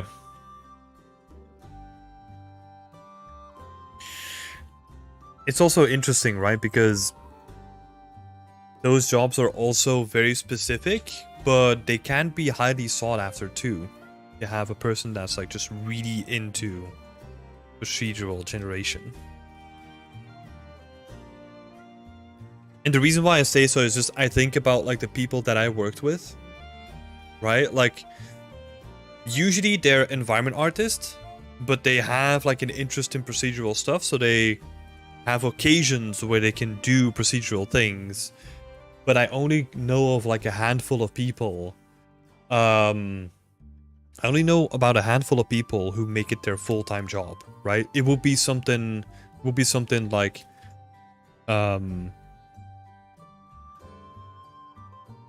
if you're working for open world games, right? That it generates like the whole terrain. It does like all the sedimentary layers. It does like all the textures. It does like all the erosion. And then it does like automatic like road layouts, right? And then you can like generate like small cities or like small towns or like little sections. And then you let like the artists come in and like dress it up, right? And you just lay the foundation of everything.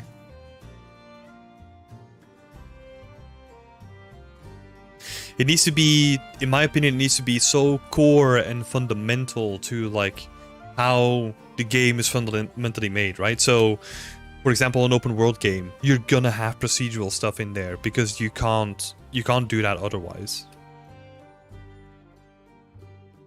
I mean, you can, but you shouldn't.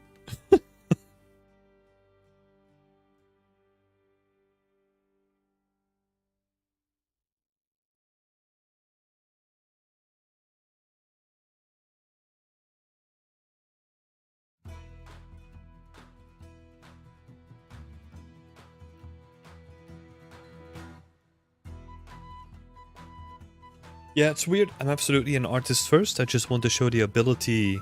Oh, that it's an ability I have. Yeah, for sure. I think, man, there's so many good examples of this, right? Like, I think the best one out there is Simon Houdini, right? I mean, obviously, he's known for his Houdini stuff. But I think the way that he shows it off as well, and the way that he builds, like, content around it, like, yeah, he just skyrocketed, you know?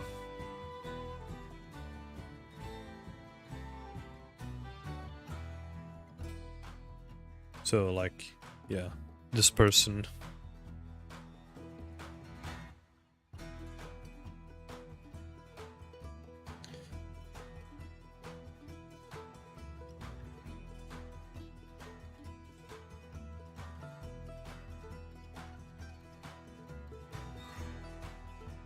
It's hard because procedural stuff isn't every time. Blah, blah. Yep.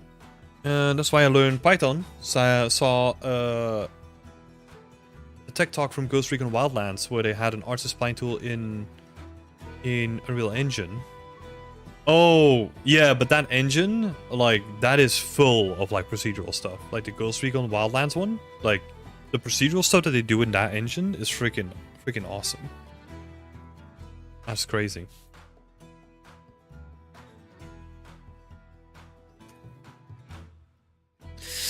I combined it in some renderings, for example, a cable system in the lab, fully procedural, so that you didn't place a single cable. Yeah. It's all about the looks, right, when it comes to that point.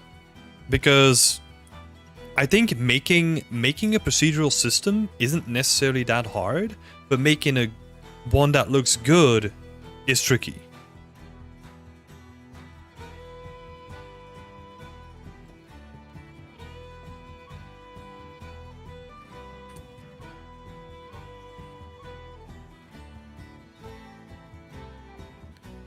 It's small but helpful. Yeah.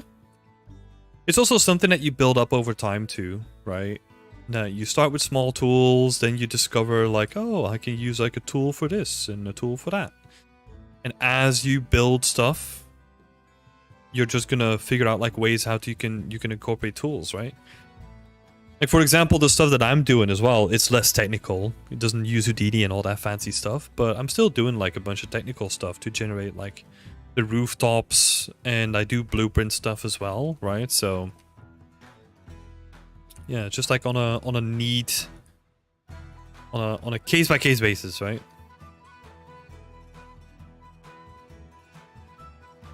Or like, well, yeah, like generating trees, right? Like in geometry nodes. That was probably like the most elaborate thing that I've done in a long time, maybe ever. So.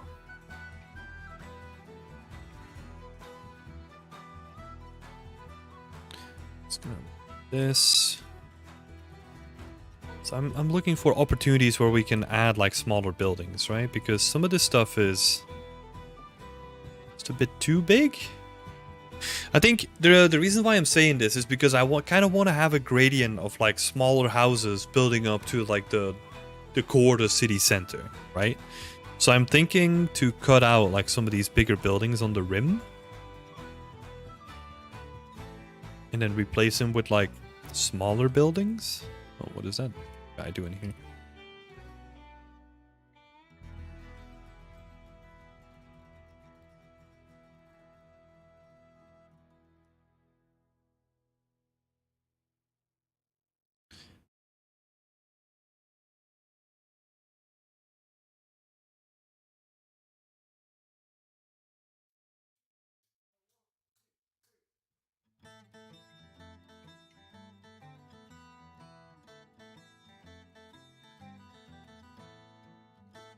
Hey, it's the Italian song again.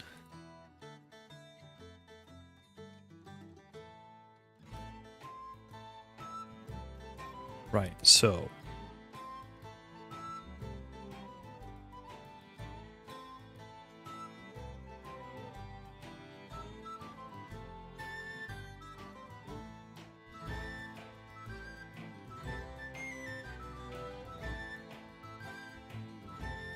Tim, we need to getting you to play games again. This is coming from a workaholic. Oh, I never thought I would be giving this advice to anyone. No, I play games. I play games on like a daily basis. I play like at least half an hour of BattleBit like every evening. It's just I don't really have an interest in any other games at the moment. Like nothing really interests me at the moment.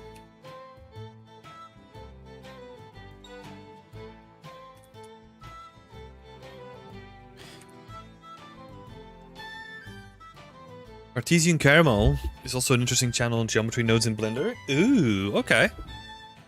Check that out.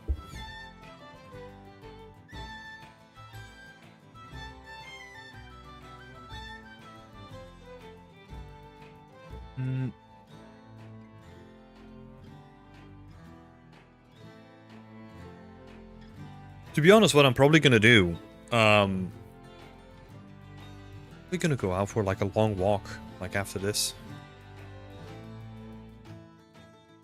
I don't really want to be sitting like and playing games like too much, you know, because it's just sitting behind my PC the entire day. Need a little break sometimes, you know.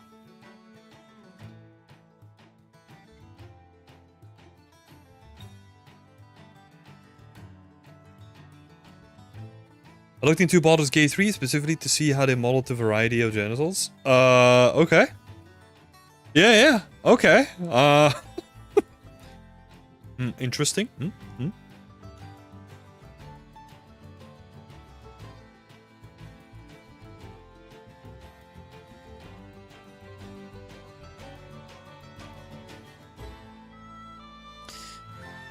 It would be fun to see a stream with Far Cry 6 and show us the locations you worked on. Got the game just for that reason, by the way. Oh, that's awesome. It's actually pretty easy because we worked on... What is it called again? Like the game mode where you run around with like a heat element. And then you have to keep it cool by keeping it in the shadow. That's all we did. So I worked on... I worked on like most of like the major locations in the maps that I worked on. So the one with a town, which is called Malagua. Town of Malagua. I made that town and I made the start location there as well. And then I did work on the map that had like the cult taking over like a valley. I made like the 2 big locations in that as well. Obviously, when I say I made, like I'm talking about like the whole team, right? But like I was majorly like for the majority I was in charge of those locations, but I had a lot of help from the rest of the team as well, of course. As it always goes. Yeah. And there's some stuff that I haven't published even, I think. Yeah, like some of these bigger locations. Like the whole town was basically my little baby.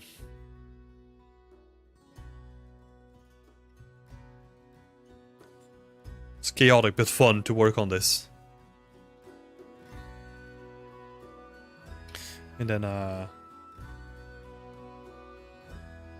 what is it? There's one that I didn't publish. I didn't want to close it. Published yet, I'll say. Don't know, it's been so long ago. It's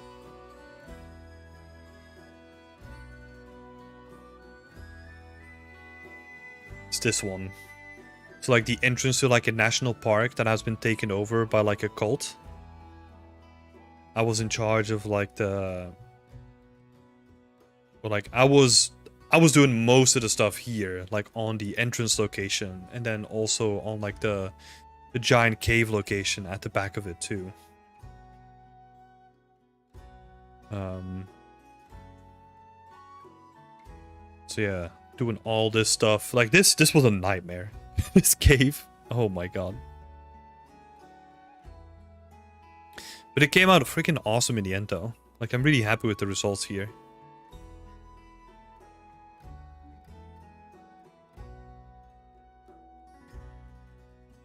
That's so good. I've been thinking about that. Maybe it could be cool to do that. It's obviously... I don't know how far we can go into stuff, right? Because it would be awesome to just lay it all out. But yeah, I don't know where like NDA stops and where it begins necessarily when it comes to those things specifically, right? And I no longer work at Ubisoft, so I can't really ask people anymore, right?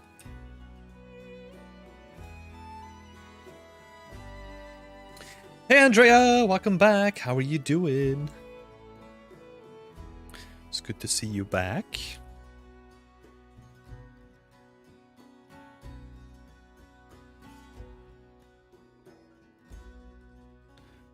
Let's see. I kind of wanted to make like a more organic shape here. I don't know how that's gonna work.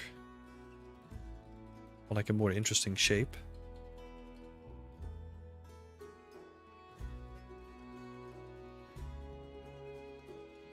Good, good. It's Friday. Hell yeah.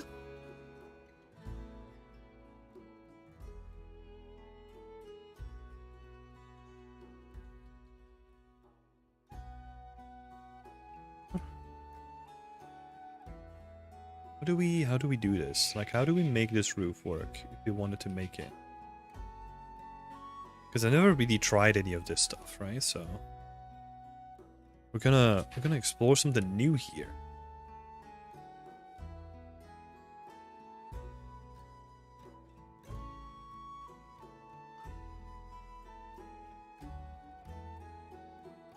I don't think they necessarily would make anything like this. Like the buildings would be very blocky, right? But hey.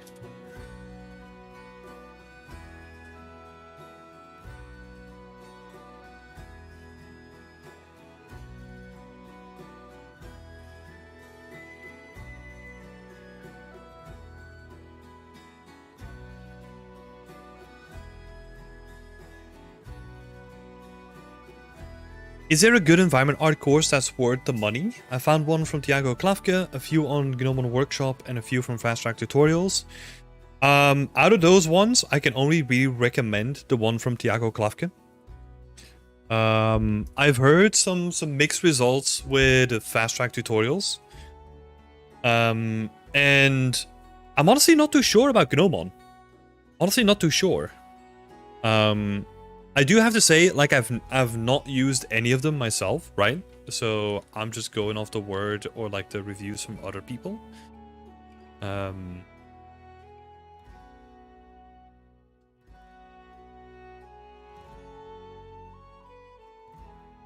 Yeah, those are the ones. Like I would definitely recommend the one from Tiago Klavkin. I think from the people that I've seen working on it, from the kind of structure that I know about, like it seems to be very well put together.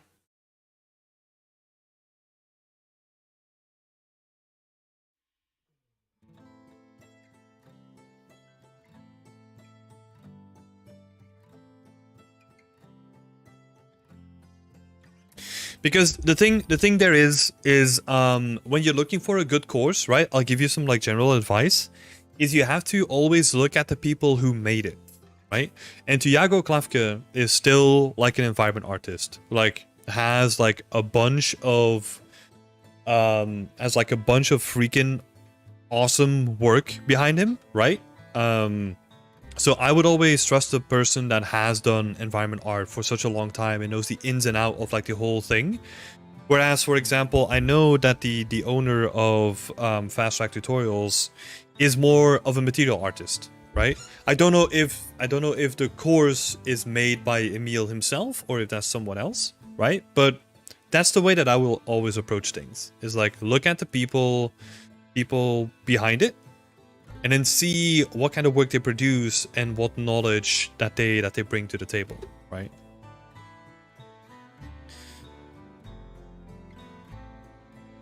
Because the same also applies for me, right? Like if I'm putting out a tutorial on how to make hard surface weapons, I would not buy it for myself, you know? Like nah, it's not my wheelhouse, you know, so it's not my thing, so I wouldn't like trust other people with the knowledge that I'm going to be sharing necessarily on the topic either, right? That's the way that I would approach it.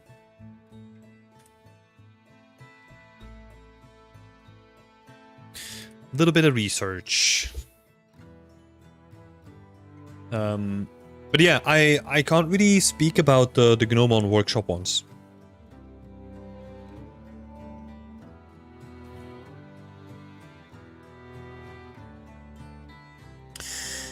I have the fast track tutorial, the fast track environment course. Yeah, I find it's not so deeply described.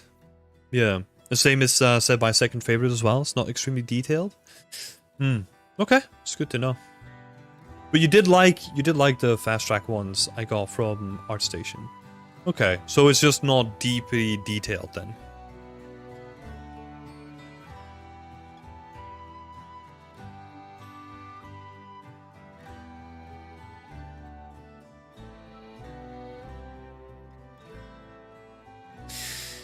In environment models, topology has to be good, like triangles and n-gons. It depends on what you're making. Like, I would always look for good topology when something has to be animated, right? Or when something has to be like...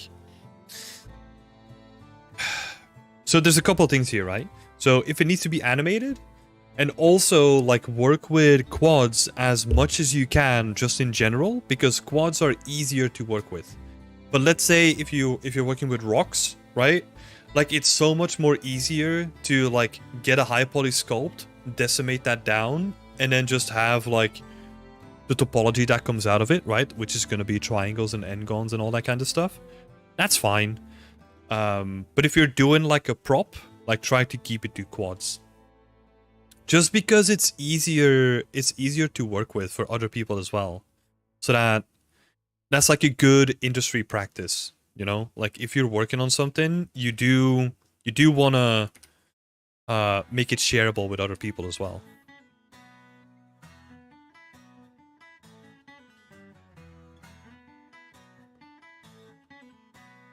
I'm gonna try some things here, right? So what if we... Is that... looks horrendous, okay. Not liking that. Let's see if we have other stuff. Oh. That pivot is wonky.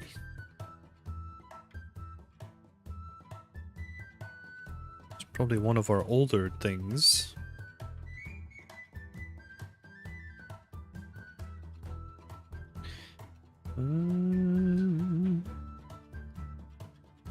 Awning?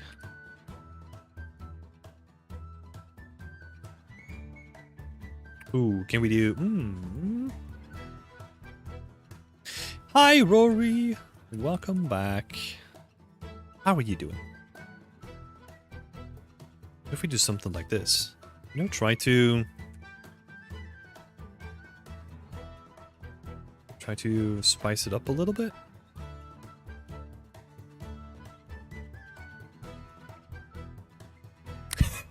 That looks so weird. Oh my god. Yeah. Maybe if we give an excuse.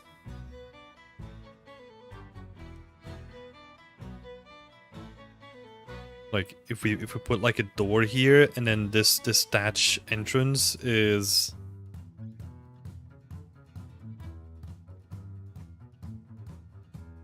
like kind of there for the door, right? Like maybe that's what works.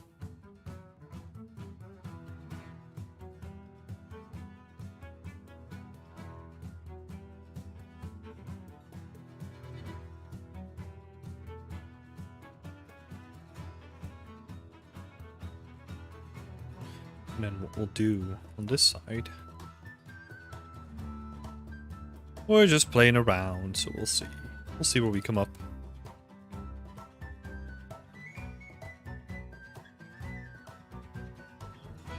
That doesn't align with that curve of the roof, though.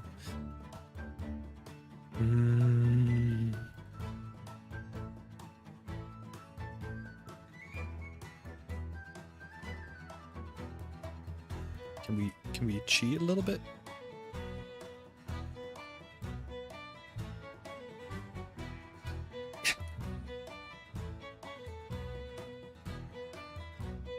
Oh, that bracket. We need to hide that bracket. Let's just cheekily just scale it down. Huh? Oh. No, press escape. Didn't want to do that.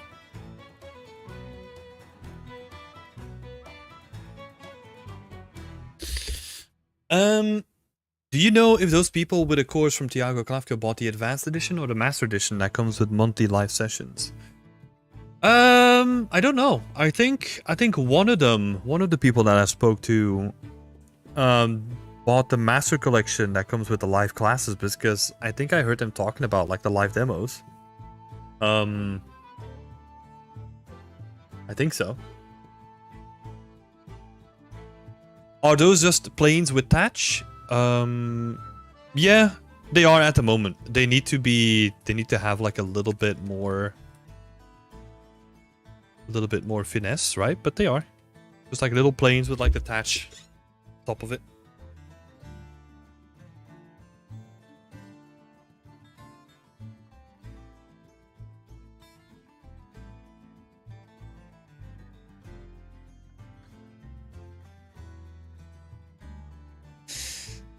Tim, you just posted a video where they talked about POM issues and how they fixed it, but it was pretty advanced. Oh, yeah, but that's not gonna work. That's like, man, that's like a custom solution, right? Like, that's like an engine programmer fixing it. Like, that's not an artist fix. But that was very interesting, yeah. I have problems when I blend it with another material that's not POM.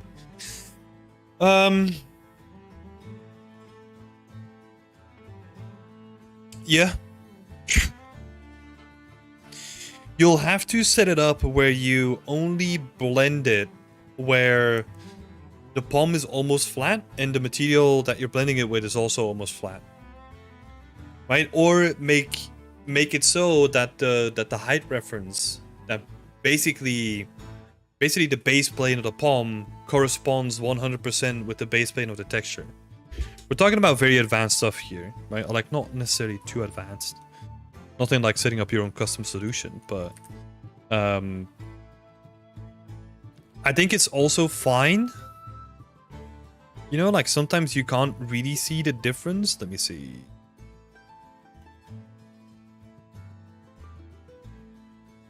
What what is an example here? Do we still have an example over here somewhere?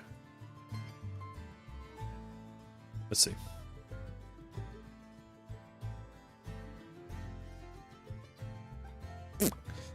What is it again? Mesh paint.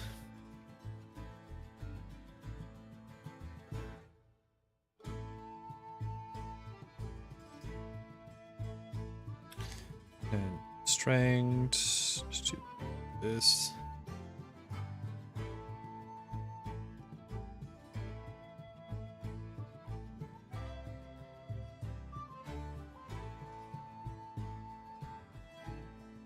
Right, so a lot of this stuff looks decent from like a distance away, but once you get close, like, this doesn't look good. You know, like you're seeing shadowing and all that kind of stuff happening here. I think one of the things that you could maybe do is if we were to, I don't know if I've set this up, but so these are two palm textures that I'm blending, right? So if we maybe play around with the contrast, right, that helps us like get rid of some of the weird blending issues a little bit. But yeah, it's never, I don't think it's ever going to be perfect with this, right? Like that's just going to be a restriction of using this technique, I think. And what I did is I played around a lot with the height map.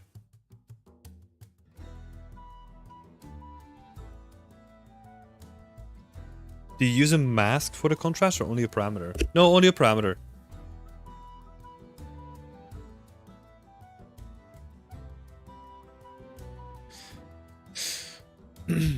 So you can kind of see, right, in my values, the majority of like my actual plane values is close to 0.5 gray. So anything that goes beneath it goes inside of the material, and anything that goes above it, like goes to the white spectrum, is going to come out of the material, right? So that's a trick. Where you want stuff to blend together with, in your case, like a non-POM material, like most of that surface needs to be 0.5 gray. If you're using a 0.5 reference plane, right? Like this thing that goes into the palm, because this dictates like what it's going to be using for like a base value for the palm.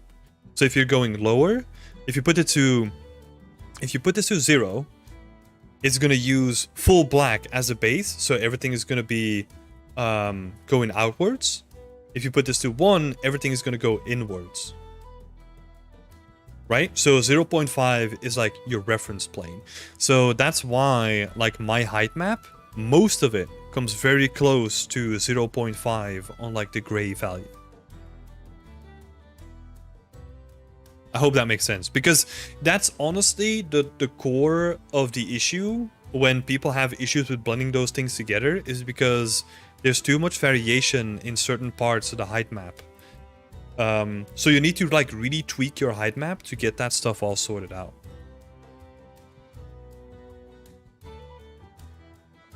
But yeah, even then, like you're still gonna see some stuff, right? Like put the contrast back to 0. Like it looks decent, but once you get up close, like you're still gonna see some weird stuff happening for sure.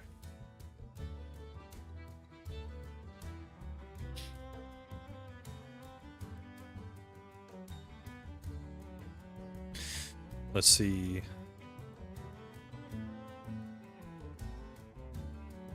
Yeah, so I have 2 separate controls. I forgot about this one actually. Like I have a contrast thing for my height map itself, so that's actually contrasting this one. Right? So I can kind of play around with this to kind of see what looks good.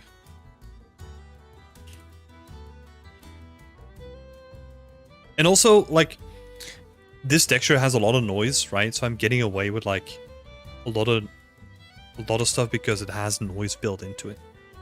That's also a benefit.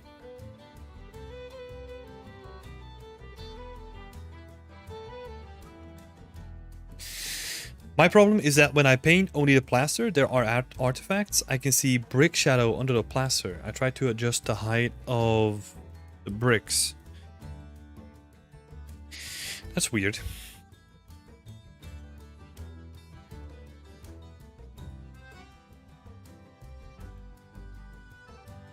That might have something to do with, because parallax outputs like shadows as well, right? I don't know if I'm using it actually. Oh, no, that's not the one. It's this one.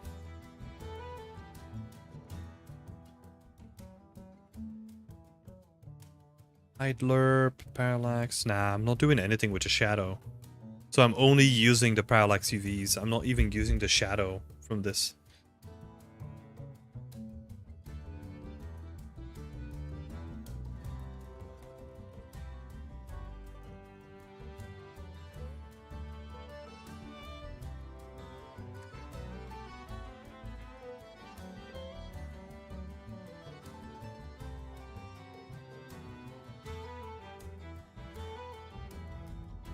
Purchased a gun course, but in there the topology is not good. Like they made mostly triangles in the models. Like the gun, they did topology in triangles so many times in that model. So yeah, like what Route 1 is saying, like tries are good for optimizing like edge flow, right? So what that means is if you're trying to reduce like the polygon count or like an asset, what you can do is have two triangles basically merge like 3 lines into one, right? So that's like a very common technique to like optimize topology. So it's not necessarily bad, right? And like I said before, if it's not going to be animated, then you can kind of get away with some more stuff, right?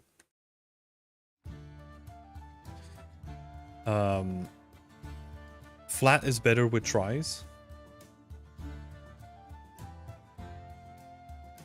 It depends on the topology. Not necessarily. I would honestly, if I have to opt between the two, right? Like if I have to opt between tries or quads, and we're not doing any like topology optimization, always go for quads. Because like I said before, quads are easier to work with, right? So if at a certain point your at least this is my opinion, right? And take this into account, like the stuff that I do is not necessarily for unique assets, right? I work with modular kits most of the time. But to me, like being able to go back to your model and like optimize it or like change the topology, it's always way easier when you do it with quads rather than tries.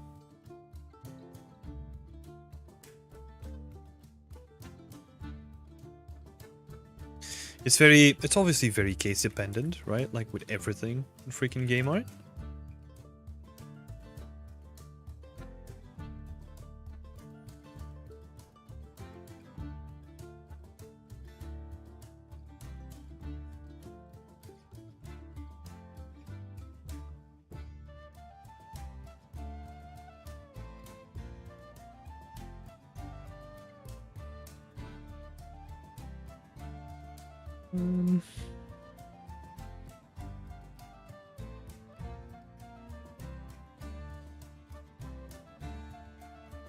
Oh, shit. I'm not in,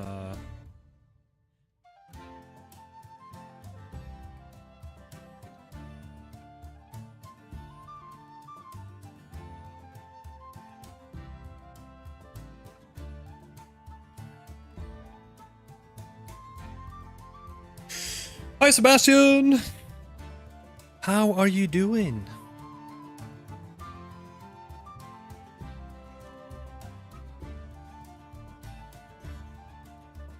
Oh, I need to actually grab my water. Be right back.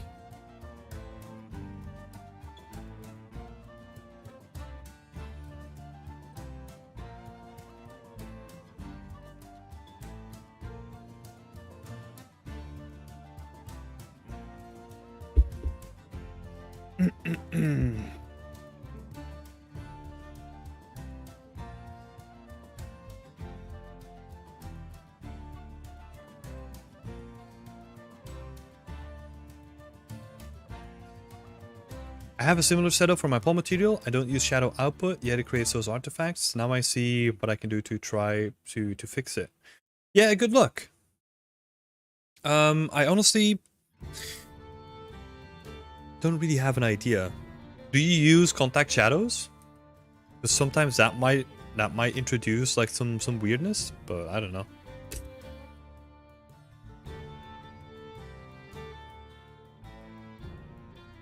Watching you do these live streams, I know what you meant, has helped me to get back into personal work again. That's awesome, Sebastian.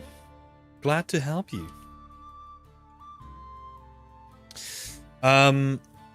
Andrea's saying, my lecturer, when I did my game dev course, said it's best to always have models in quads. Since then, I've always tried to minimize tries. Makes me wonder if I may have done some wrong things. I don't think so. I think in general, that's actually pretty good advice, right? I think that's pretty good advice because that's basically what I'm trying to say as well, right? Like you would only like use tries whenever you're trying to optimize like topology, right?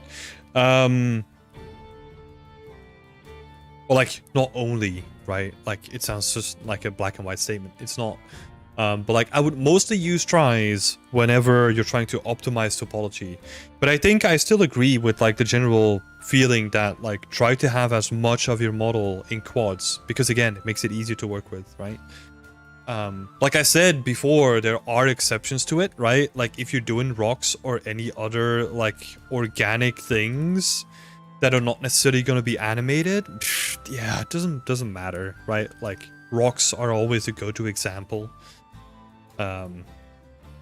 Yeah, very common to have like weird looking geometry on rocks, for example. Because all is good, like rocks, cliffs, like anything like that. How do you do the black and white filter? Oh, so this is, I'm working with level instances now.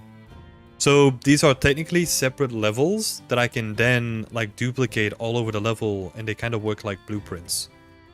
So if you see me going into like the level edit here, that's when I'm actually editing this blueprint and that's why it looks like black and white. Makes a lot of sense. Thanks, Tim. No worries. Thank you for bringing that up as well. I mean, I've said my piece like a couple times, right, on education, but I also don't envy them in their position, right? Because they have to stay up to date with like all of it, and they have to probably give like the most generic advice because that's going to be applied to like, let's say 10, 20 people in your class, right? Yeah. So it's always a tricky thing. I don't think it's necessarily bad that they said that.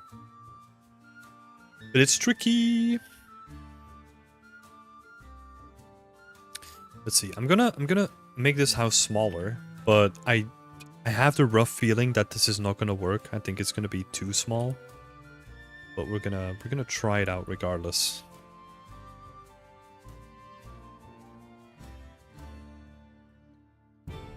Just gonna move all this stuff up.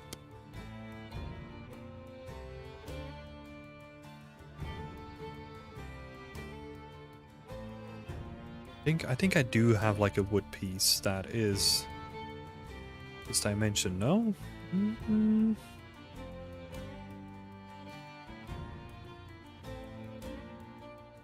It's 3 meters tall though. Where does that come from? What? Wait, no, I have a 1x2. Or I should have. Yeah, there we go. Okay.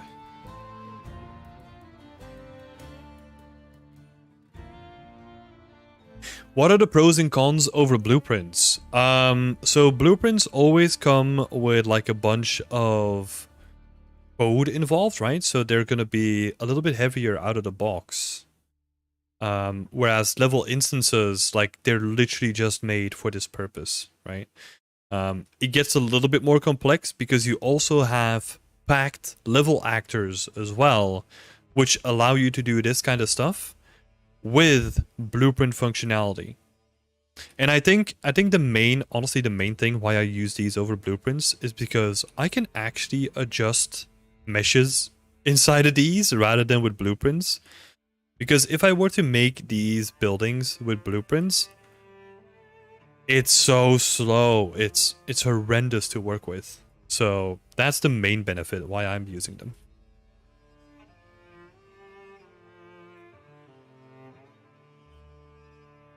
Let's see. Let's scale all this down a little bit.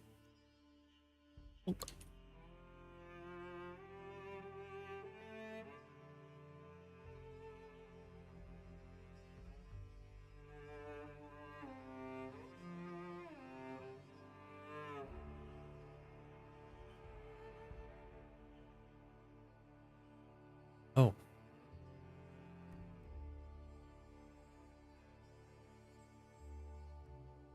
My roof's too short. I did what? I didn't even notice that. Wait, so what are we doing? Do we just delete this one as well? And then push it even closer?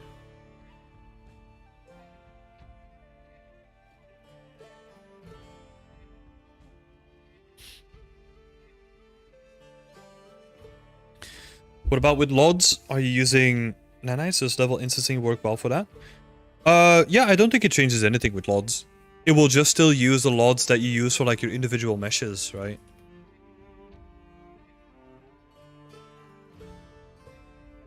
Well, that's my assumption at least.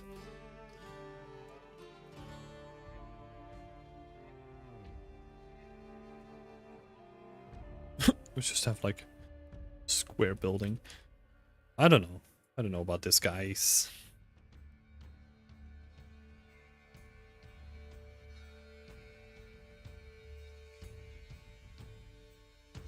That's dope. Gonna try them. Let's do it.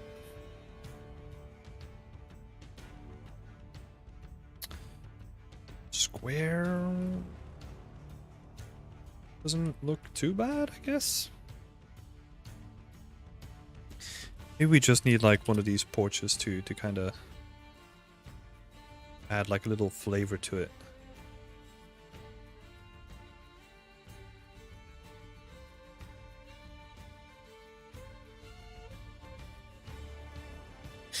Oh. Oh, okay. You had the pixel depth offset plugged in.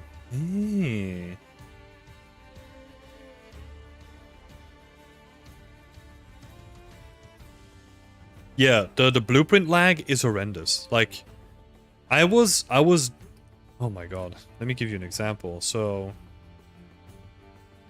like, I was doing this kind of stuff.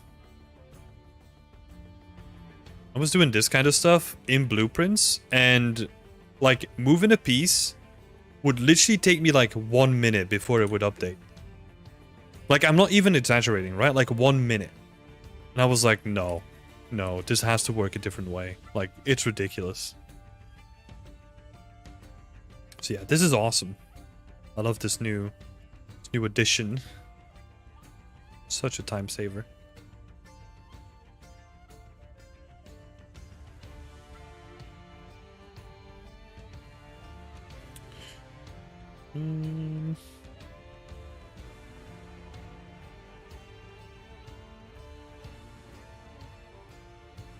Just download more RAM. Yeah. Yeah, download more RAM for Unreal Engine. That's the problem. It's new to Unreal Engine 5? Yes, it is.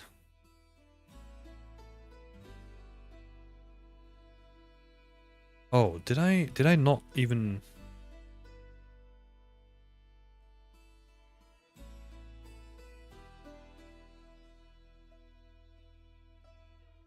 What?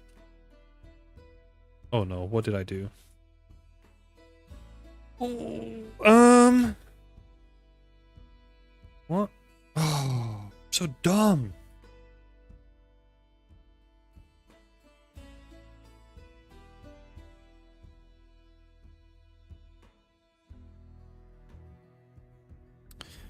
So I forgot to save this as a new one.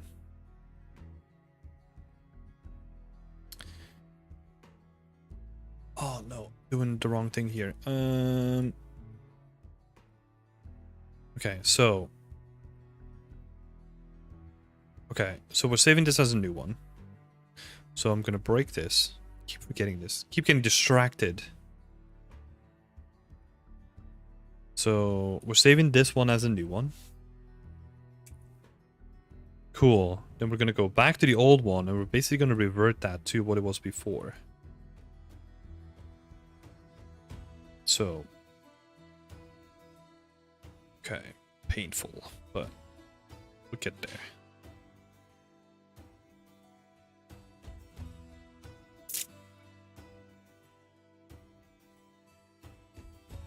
Two by two. It's the one we want. No, it's the one there. It's good.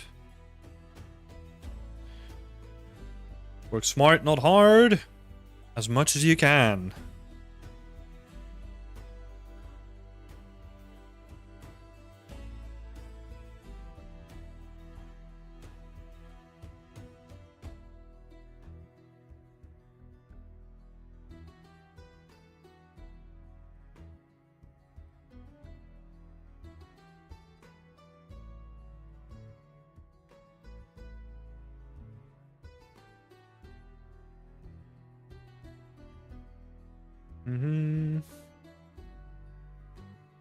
We're gonna need a bigger section, so 2 meters.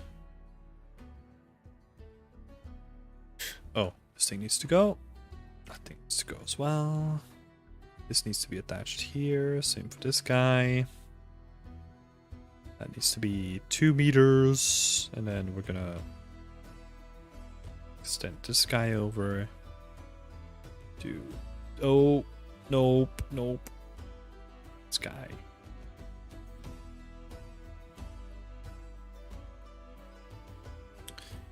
Right.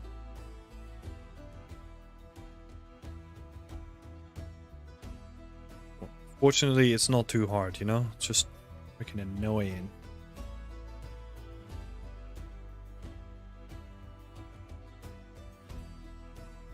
Time to take a shower and do some work on the Candy Kingdom's ground coverage. Hell yeah! Working on making cotton candy grass. It's going okay, not great, but not awful. Yeah, I saw that update. It's looking interesting. It's a little dense, right? But I don't think that's like a bad thing if you're going for like over the top candy theme. So yeah, have fun. Fun with that, Greg.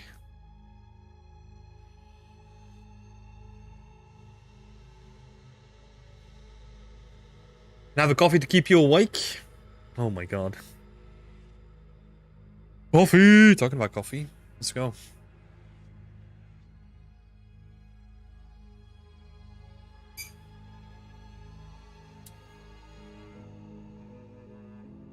Rory saying thank you. No worries. Happy to help.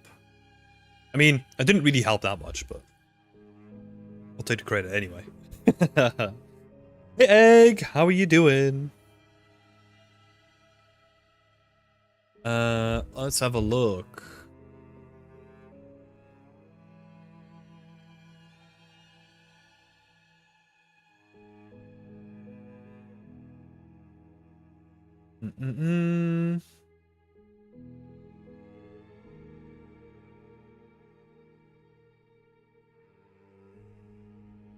Hey guys, now I must go and make some coffee too.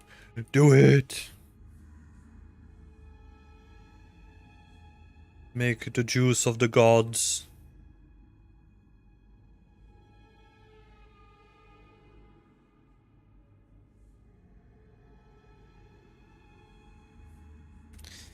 Okay, so... Oh, I thought for a second I did again. Ooh. Okay, so that building is back, so that's good.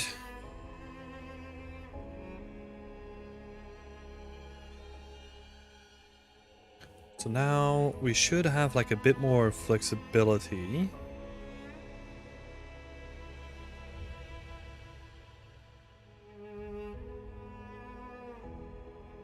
Question with Nanite, how aware of polycounts do you have to be? That is a good question, Sebastian. That is a very good question. I have not used nanite before. Oh, and this is not going to be nanite.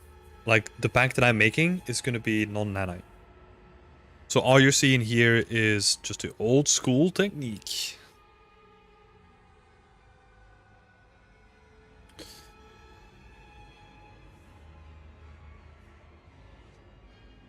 Oh, I need to data pivot on this guy. So that's a very good question. I'm unfortunately not able to like really shine a light on that. Because I don't really have an idea when it comes to nanite. I think the best that I can do is like very generic advice, right? Is don't go too crazy. Like don't go as crazy as they advertise you to go, because then you're going to be running into issues. That's what I've heard. That's honestly the best that I can do.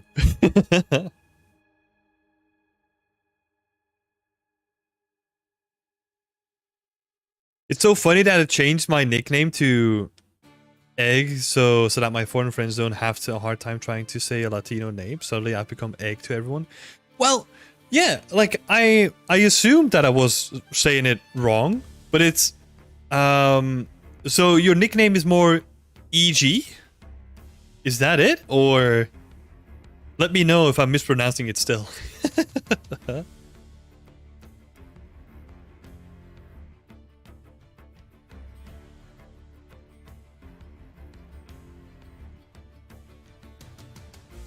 EG. Okay, I'm gonna keep that in mind. Not a problem. I'll keep it in mind. It's not a big deal. Sorry for calling you Egg the entire time. It's not a worse nickname to have, actually. Oh yeah, this feels way better than we had it before with like all the big buildings. Like the big buildings made it too much fantasy. You know? I just need to I just need to update this pivot point as well. Ding ding ding. Something like that. Sounds good.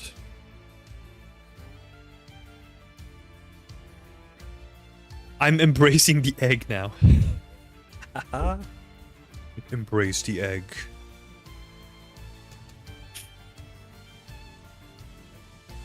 Let's see. So where is that entrance? So this entrance is here, like in this little alleyway. It's pretty cool. So does that mean that we can still add like a building here?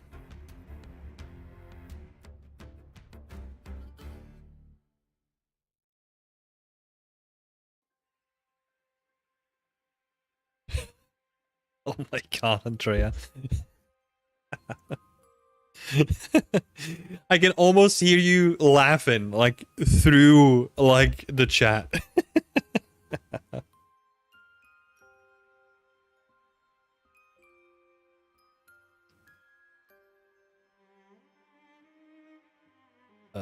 What are we? Just have something like this, and maybe we'll add like a little front yard situation going on here. Get rid of this guy. I read that. I was very disappointed. Yeah, Route 1 is asking the questions though. What type of egg do you think you are, EG? Or egg in this case. Sebastian is saying everything I've read says billions.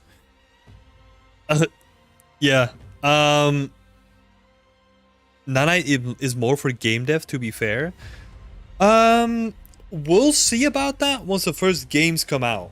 I think it's revolutionary what it tries to do, right? But like with any first iteration of anything, there's gonna be issues that people are encountering.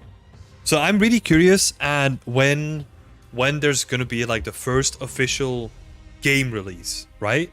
Like none of these tech demos that Epic Games is putting out themselves, right? Like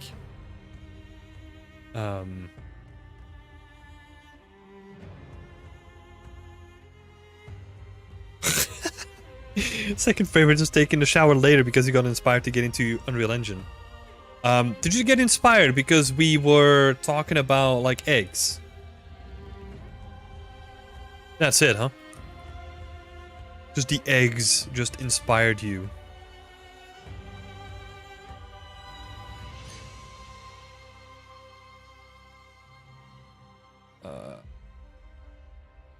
We're getting a little bit cramped here, which is not too bad. I'm just thinking, right? Because I kind of want this to follow the curve.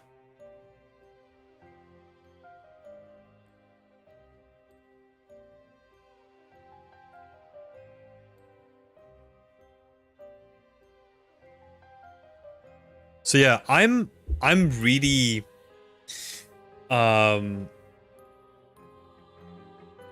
I'm really curious when the first games are gonna come out with Unreal Engine 5, right? Because I mean, what's the metric? Like 50% of Xbox catalog is gonna be built on Unreal Engine or something like that, like AAA game wise. So yeah, that's gonna be very interesting because I'm very curious what kind of learnings we're gonna get from that.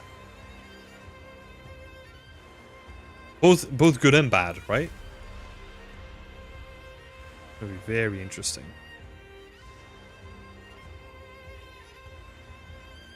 I think Lord of the Fallen is the first one. Yeah, that could be. Could be. I don't know which one is gonna be first, but you might be right. I'm totally not up to date with all that kind of stuff.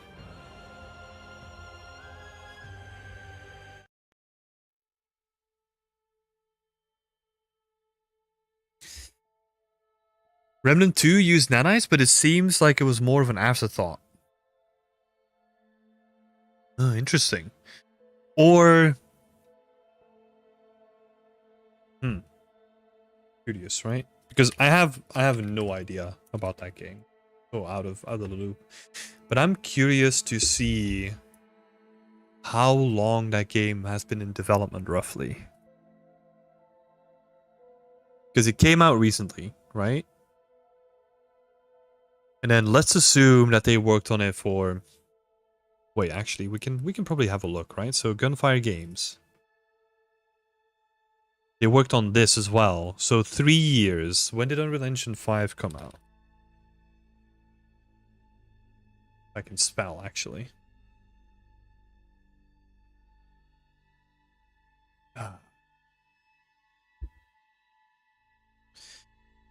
Yeah, of course, it's not going to be in there. Blah, blah, blah. Unreal Script, Unreal Engine 5, 2020. So yeah. Yeah, they're not using Lumen either. Interesting. Yeah, so they probably moved to Unreal Engine 5, but then decided not to use like any of the new tech because... Yeah, you're not going to do that like somewhere in development.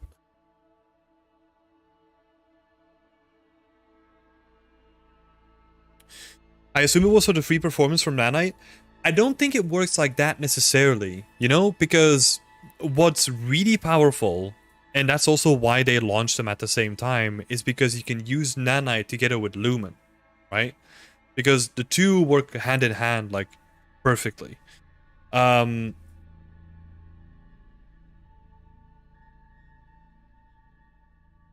this goes into the technical territory again, right? Because I'm wondering if you have...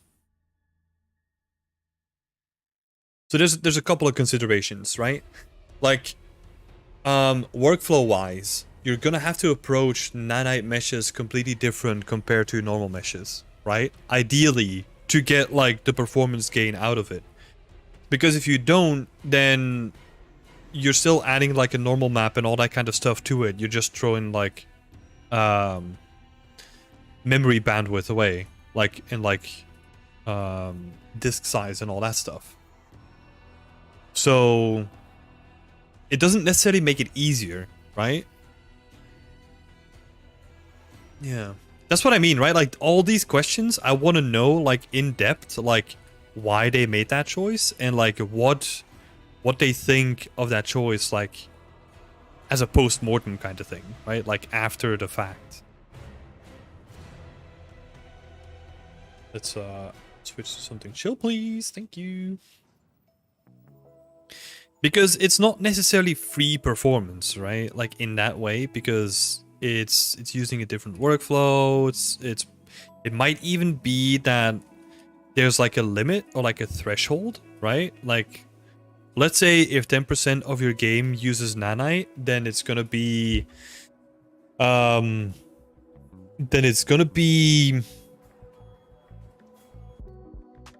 actually like a performance hindrance, potentially. So, I don't know. Yeah, a lot of questions. Exactly. That's why I'm just ranting on questions right now, right? I have no idea. Can we listen to Reigns of Castamere? No, I'm gonna keep this playlist going. Most LODs are done out of the box, it seems. Yeah, that's the main. That's nanite, right? Like where it splits up like a mesh in like so many small meshes, like so many small groups that it can just like cull the back faces, and like it's just like a more precise way of lotting, right? And like an automatic way of lotting to really dumb it down, right? It's probably more technical depending on who you ask, but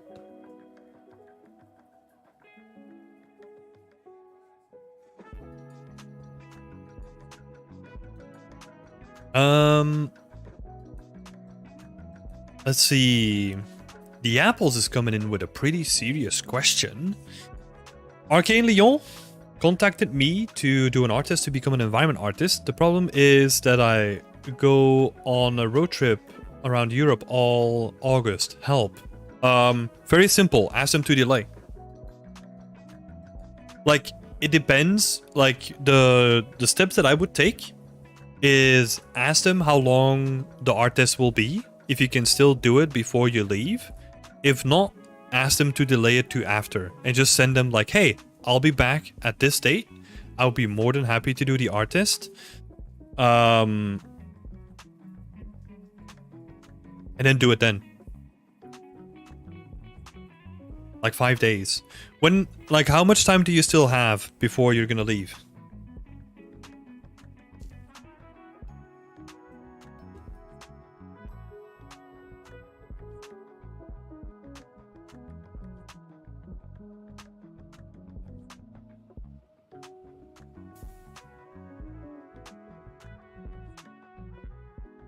I leave Monday. Yeah. Then the only option you have is to delay it, right? And I think, look, delaying art tests is totally fine, right? If they reached out to you and they're interested in having you, I don't think a delay of 3 weeks is going to be that big of a hassle. The art test is 5 days, Sebastian. So, yeah, no shot. No shot to do it now. I would also not rush it, right? You want to give it your best shot because it's a good opportunity. So, yeah. I would just ask him to delay. It's totally fine.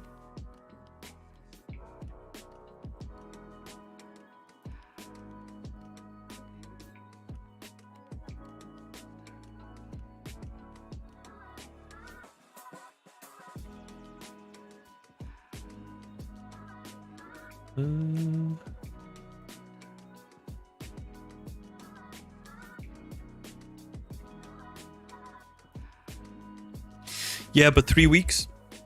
Yeah. 3 weeks is a long time, but you don't really have another option, do you? Like, you're not going to do it on your trip. You're not going to cancel your trip either. So, we don't really seem to have another option, right?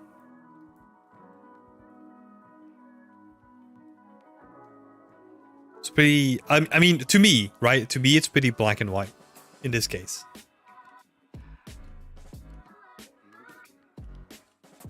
I can cut my trip. No, I wouldn't do that. I wouldn't do that.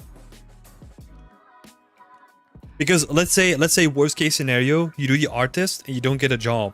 Then you kind of cut a trip through like whole Europe for 3 weeks just for a thing that didn't work out. Right? I would not do that.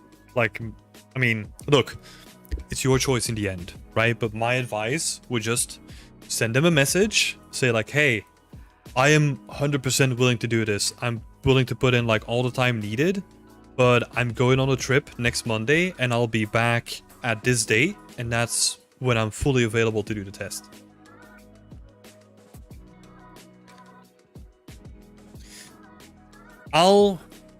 If I'm imagining, right? If I'm in a position where we reached out to you and we said, or like even if you reached out to us, right? And we're really interested in getting you on board and we want to send you an art test, like those 3 weeks is nothing in the grand scheme of like a game's development, right? Which is going to take like 5 to 6 years or whatever they take now. So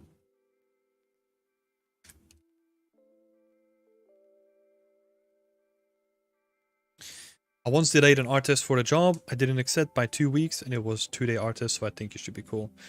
Yeah, they should be cool. Like they're gonna be very reasonable in general.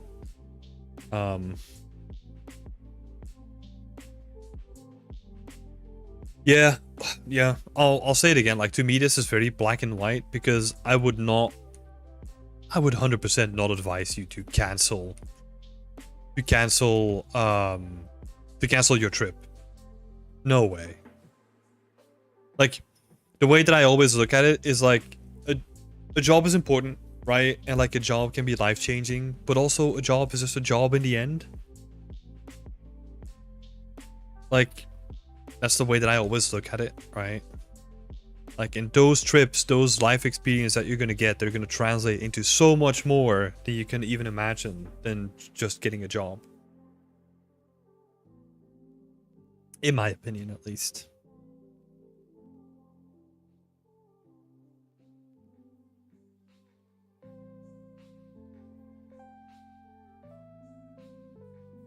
It's also more relaxed, yeah.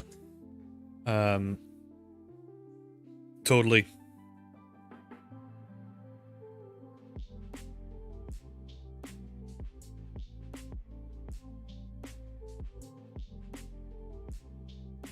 It's hard to take this decision. Yeah. Yeah, it is. It is now, right? Like it is the hardest decision that you had to make up until this point, probably, but you're gonna make harder decisions in life. I don't know. Like I don't want to be all doom and gloom about this either, right? But in hindsight, this is probably not going to be that big of a deal, because what we tend to do is we tend to overthink these things, right? Where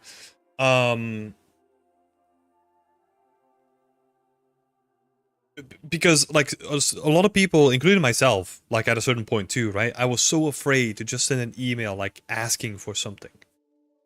And what I found over time is if you just ask, like a lot of people are just like, yeah, that's totally fine. But you do spend like days, if not weeks, thinking about like, oh my god, oh my god, oh my god, oh my god, it's gonna be so bad, it's gonna be so bad. And then you talk to them and it's like, yes, totally fine. And it's like, oh, okay. Like I spend worrying about nothing. Besides, won't a trip help in creative juices, Andrea? Yes, for sure. Oh my god, you're gonna be 100% willing to give it your all, like once you're back from that trip. How did you do that wet muddy road with the footsteps? It looks so good. I did that in Substance Designer.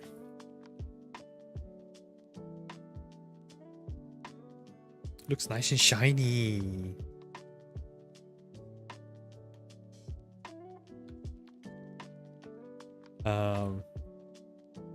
Yeah, I think for that one, I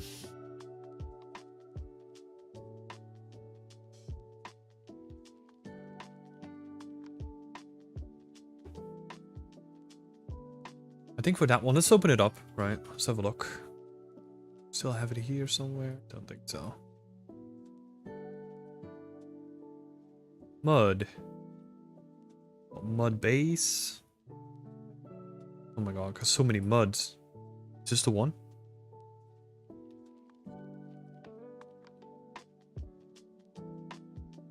Yeah, I think this is the one. It's relatively simple, right? Like just making, well, it's making like a good mud base. And then what I did for the footsteps is I literally just like drew like a really shitty footprint and then kind of just blended it and like added some cracks on the edges. Then added that into like a tile sampler and then cut that out from like the base mud. And that's how I get like the footprints in the mud.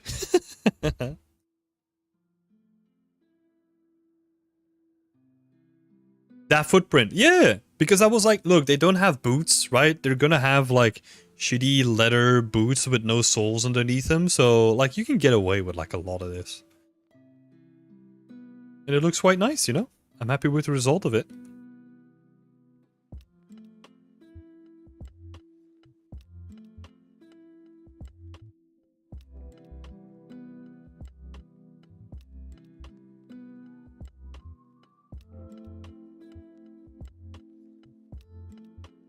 Sometimes all you need is just a shitty hand-drawn boot.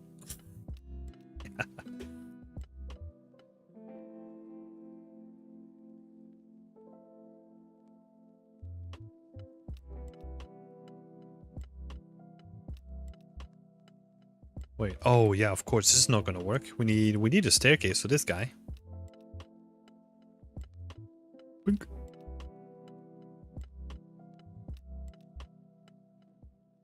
Put that on a t-shirt. Hey, Bettia! Thank you so much for becoming a member. Welcome to the Discord as well. If you need any help, like there is a community post that I made here on YouTube, how to get access. So make sure to link, I think it's linking your Discord to YouTube, and then you get access to the Discord as well. Welcome, welcome. Put that on a t-shirt. Well, sometimes you just need like a shitty footprint. Remember what I said.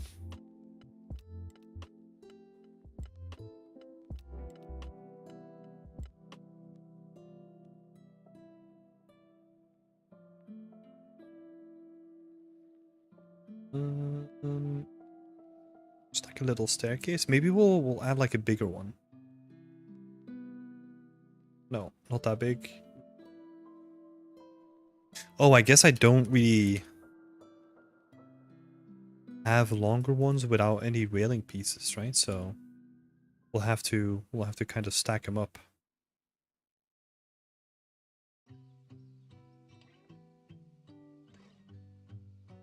Yep. And then not to add them. So let's add them in here.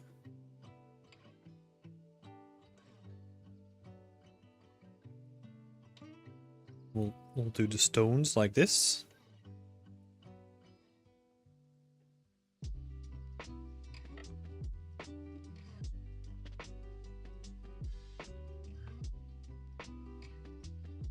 Let me know if I need to explain anything else on the wet road, Barbara. If you need any more explanations on that. I don't know how advanced you are with substance at all.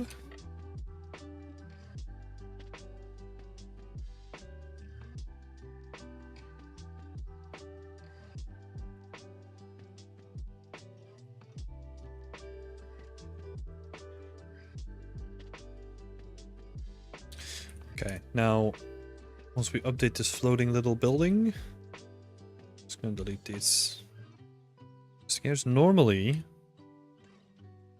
yeah, so we have updated this guy. Oh yeah, that is looking quite nice actually. I like how it creates like a little bit of variation. This little section over here.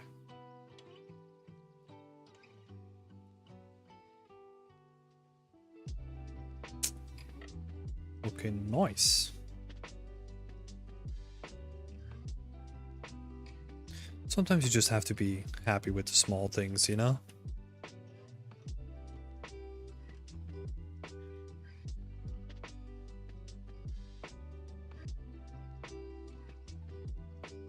Oh, I could technically...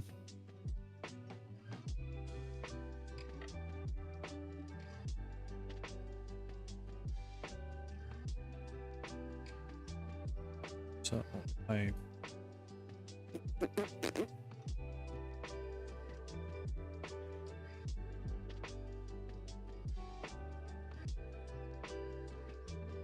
Little bit of stretching. Hopefully I'm not going to see too much of it. Maybe that's a bit too far as well. I think let's unstretch you a little bit, and then we'll probably just push that back in here. Same thing with this guy.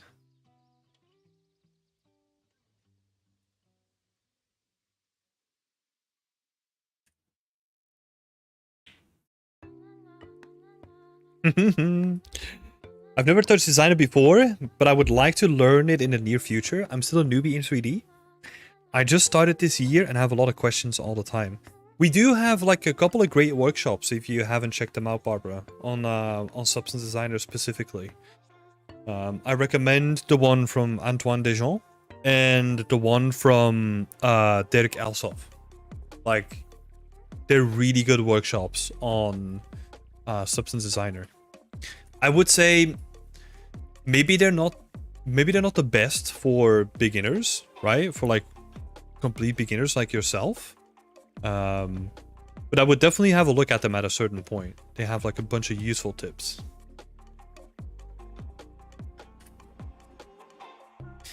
Can't wait for my scene to be finished. I'm getting excited about it. Oh yeah. Are you talking about the Japanese one or the Viking one?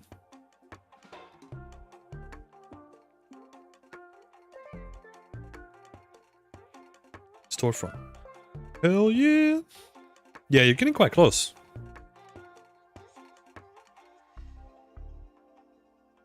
Getting quite close.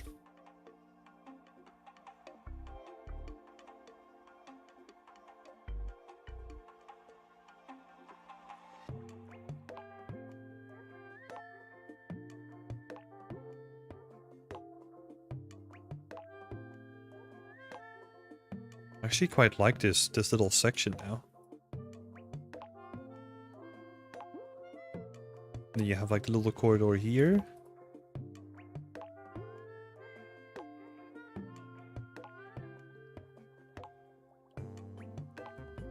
Oh wait, hold on. Let's maybe not do that.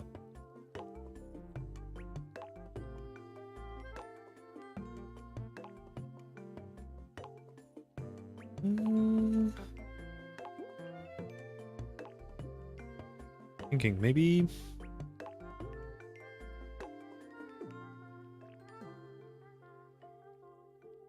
just hope people like the scene. I would say that doesn't even matter, right? Like, I don't know. Like, you don't want to get into a trap where you're following likes or anything like that. Ideally, and over time, everyone is gonna get there, right? I had my phase where I was chasing likes and all that stuff as well.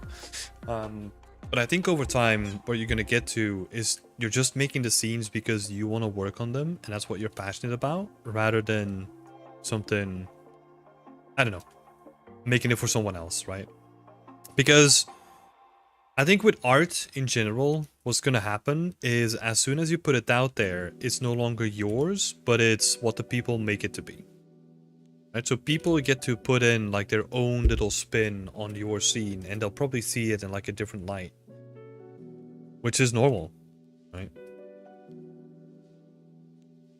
Yeah, I think that's gonna happen with everything.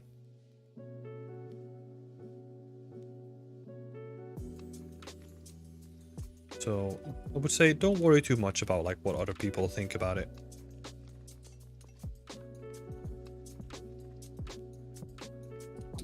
Check those workshops out. Thanks. No worries. I'm trying to think about like good introductions to Substance, and I think Substance themselves makes like, well, I don't know if they still have them. Like they did make good videos.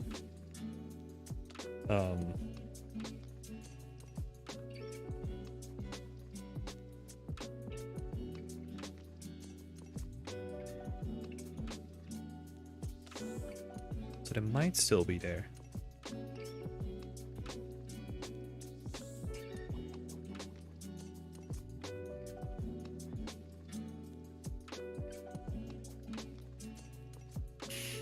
Kind of thinking, what else can I put into this little corridor, because it is pretty cramped.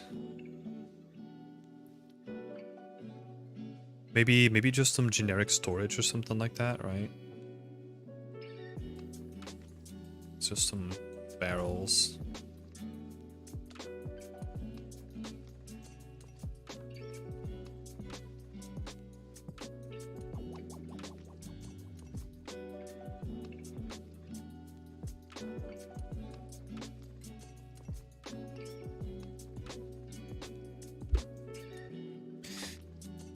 I mentioned Daniel Tiger's tutorials too. Yeah, I think those are good. I didn't even know that he had like an introductory series. That's probably one to recommend then as well. Makes good stuff.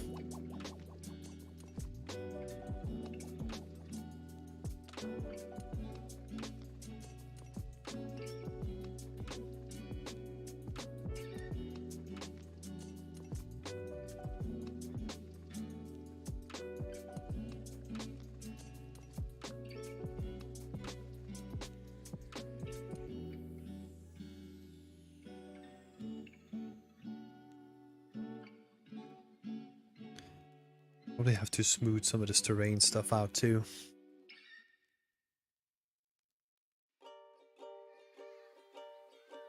It's a bit blobby over here.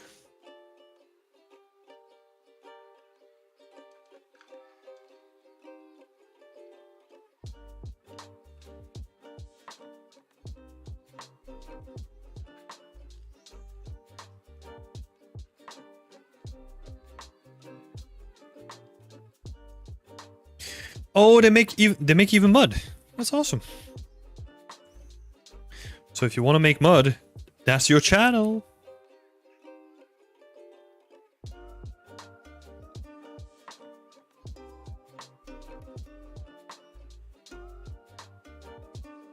I think, so let's think. I think if I would recommend people to start with Substance.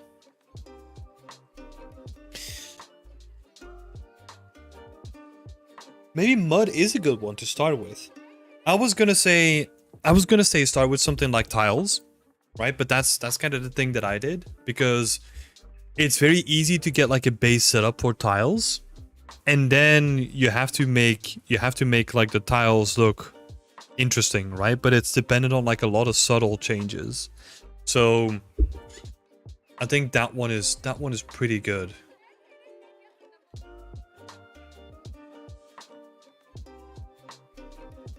Oh, yeah. It's good at what it does too. It's awesome.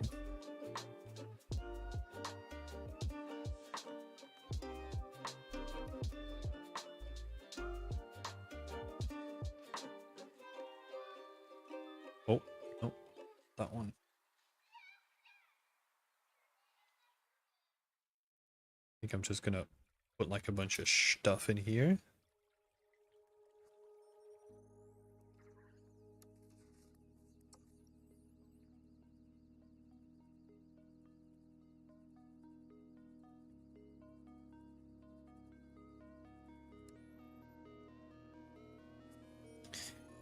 Recently found Johnny M. I haven't watched his videos yet, but he has some designer tutorials as well. Oh, awesome. I don't think I've watched Johnny M yet. I mean, it's kind of hard to keep track, you know, because when I need a tutorial, what I'll do is I'll bounce around like multiple channels until I found like the specific thing that I need, and then I'm out of there again. So it's hard to keep track of individuals at this point.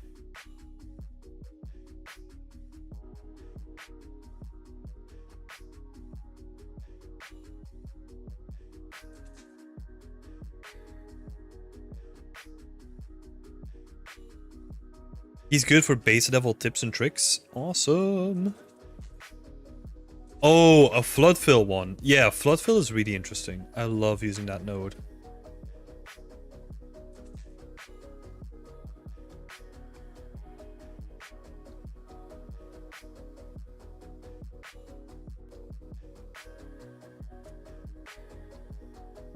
What is that? Oh, it's a torch. What? I'm so confused.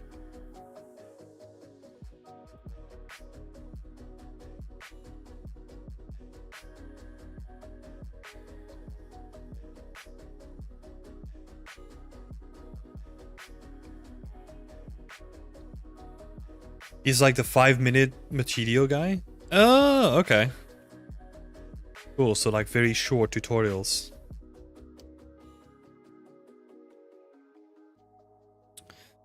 Cooking, pottery, storage.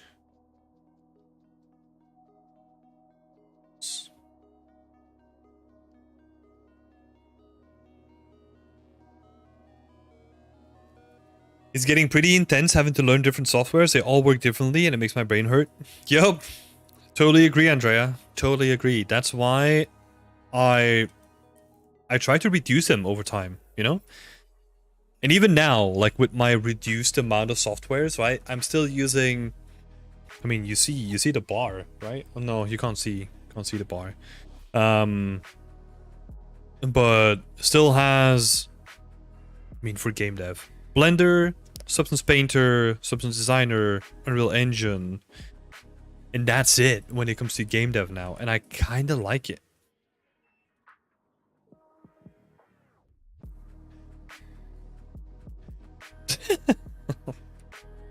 Oh, the love in the chat.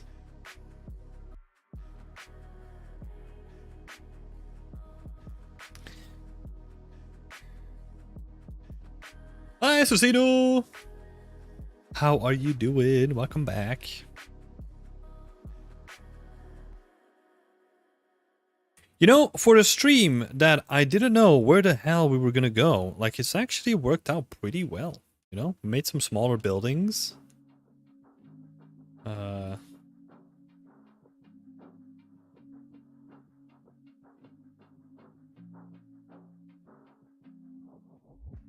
It's actually been really nice, and I actually kind of like the sort of build-up that we have now, right? Like the visual build-up. Let's walk around. Let's check the place out a little bit. Andrea saying, I thought knowing Blender, Unreal Engine 5, and Substance Painter was enough, but so many job applications require you to also know Designer. Interesting. Is that like as an additional skill or like as a core competence? Because I feel like it's not necessarily required. Because Substance Designer is usually more for like tileable materials, right? So I kind of look at it as like an additional skill rather than a core competence skill.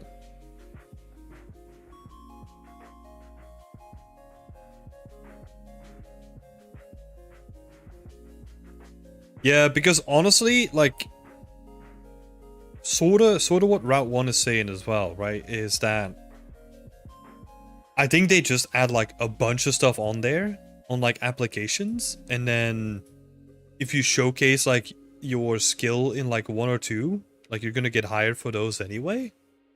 Or like, well, not necessarily, right? But like they're not gonna use like all your skills all the time. Because I mean, I was an environment/prop artist at Ubisoft, right? But most of my time spent, especially on Far Cry, right, was actually mostly spent doing level art, a little bit of modeling, just a little bit though, and mostly that was like very rudimentary stuff, like in preparation for outsource. And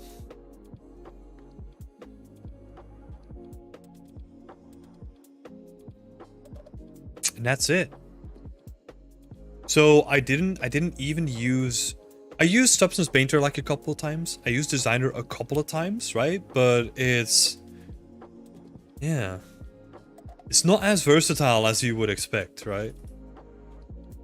Is devil art what you're doing right now? Like placing stuff into the scene? Yeah, exactly.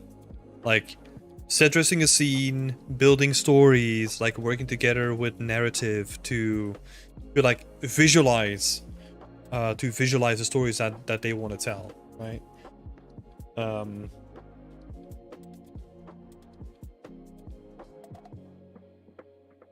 It's been miserable. I've done Maya, Mudbox, Blender, ZBrush, Substance. Oh god. Yeah. I mean, okay. if we're doing like the whole roundup of programs that I've used,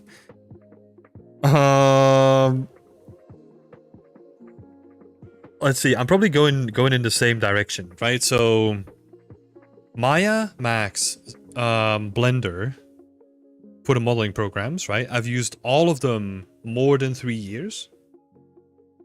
I used Speedtree for a couple of years because I was a foliage artist at one point, right? So I did that for like a year and a half, let's say. Let's see. Terrain generation. I used a little bit of Gaia, but I used World Machine, most of it. And also I did terrain generation in Substance Designer. So Substance Designer was a part of that as well. And then obviously Substance Painter. I've used Quixel Endu, Quixel Dedo. I used Nald for baking. I used Maya Turtle for baking. Oh my god, where does this list fucking end? And then I used UDK, like before Unreal Engine 4, used Unreal Engine 3, basically. Then used Unreal Engine 4, Unreal Engine 5. Let's think. Photoshop for texturing.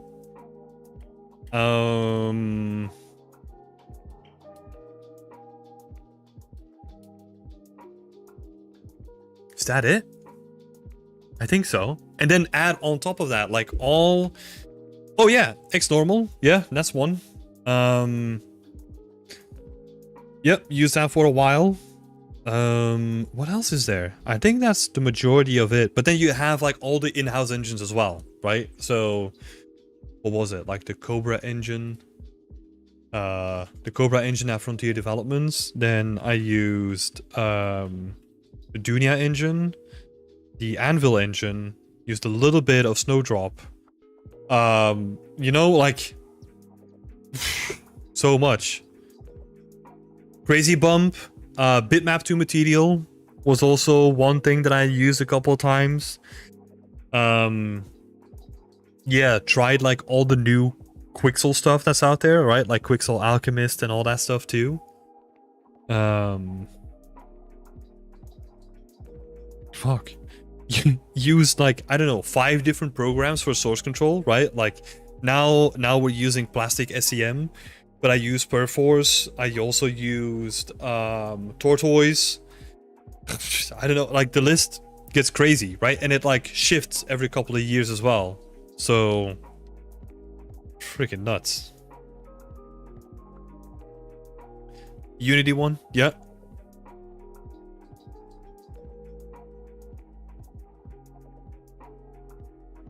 Yeah, I think that's it, right? But it's like a list of like, I don't know, I didn't keep count, but like 20 to 30 programs at a certain point. And then I'm keeping it to game dev, right? Because then outside of game dev, like the stuff that I need to do for Beyond Extent now, for example, is like I'm using the whole Affinity suite, which is basically Photoshop, InDesign, and Illustrator, right? But just like the Affinity version of them. Video editing. Video editing using like DaVinci Resolve. I mean, yeah, you name it, right? Like the list freaking goes on. World Creator. Oh man, hate Adobe programs. I just don't like the subscription. That's why I gravitated towards Affinity, because it's a one-time pay. I prefer that. Illustrator, Photoshop, After Effects, Fusion 360, Marvelous Designer. Yep. World Creator. Yeah, and I've used Houdini a little bit as well. World Creator 2, Marvelous Designer. I actually never used Marvelous Designer. Never even tried it. Oh no, I think I tried it once. Then I was like, cool. Okay, not doing that.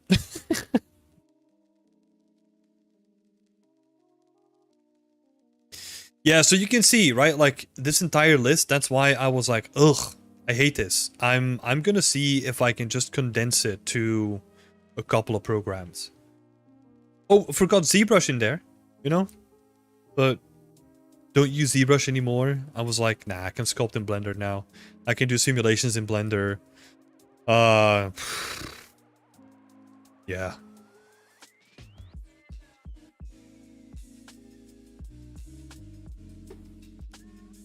I like our little section that we have.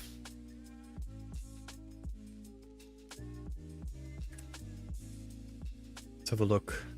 What are people saying here? V3, Houdini, Marvelous, Unity, Game Maker. Yeah, I did a little Game Maker thing in school as well. Xnormal, I still use it for baking. Oh my god, Rory, you still use Xnormal for baking? Oh, another couple of programs, you know, all the updates to like Marmoset, right? I think started using Marmoset when it was Marmoset 2 or 3, something like that. It's normal. Yeah. And do. Oh.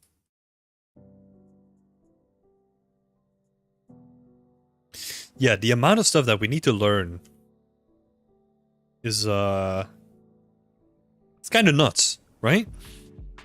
It's kind of nuts if you start spilling it out.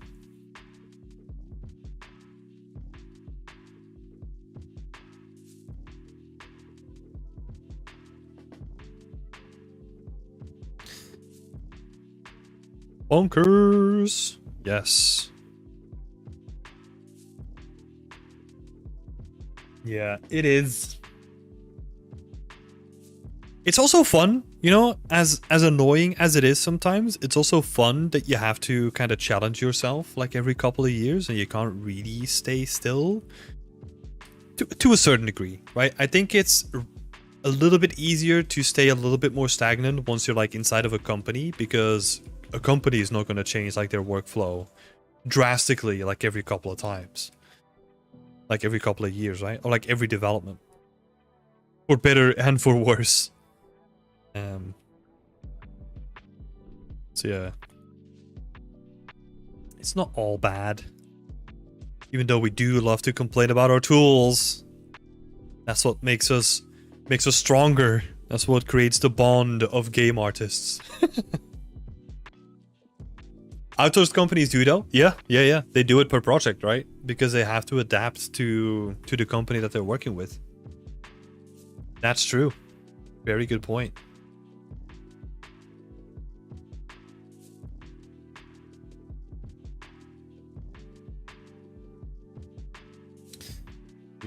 Let me just select everything here. I just want to get rid of some of these trees here.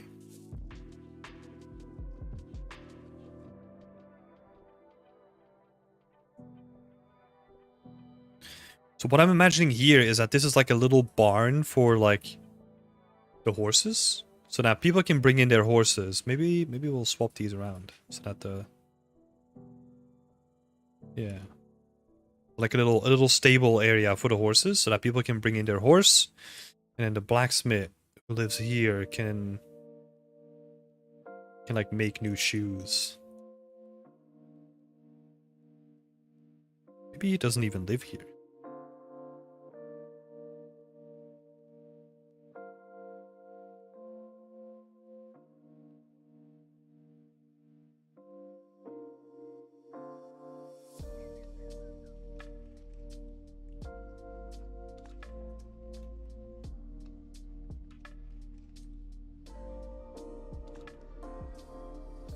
Shoes for me or for the horse? Depends what kind of shoes you want to wear, right? Can do both.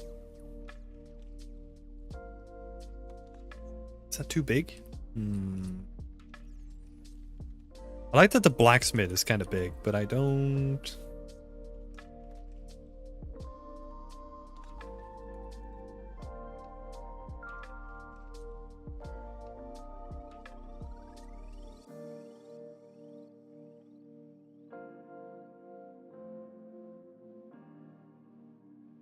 Let's say something like this.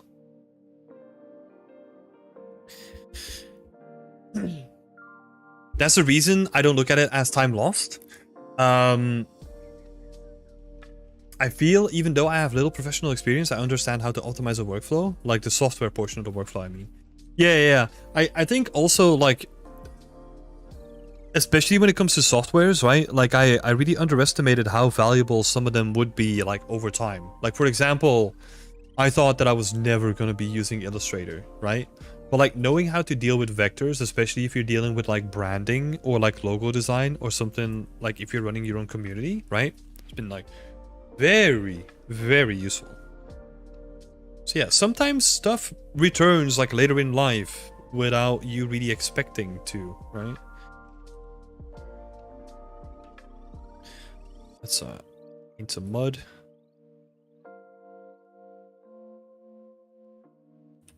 Man, what is happening with the landscape here? Let's fix that. Let's fix that as well.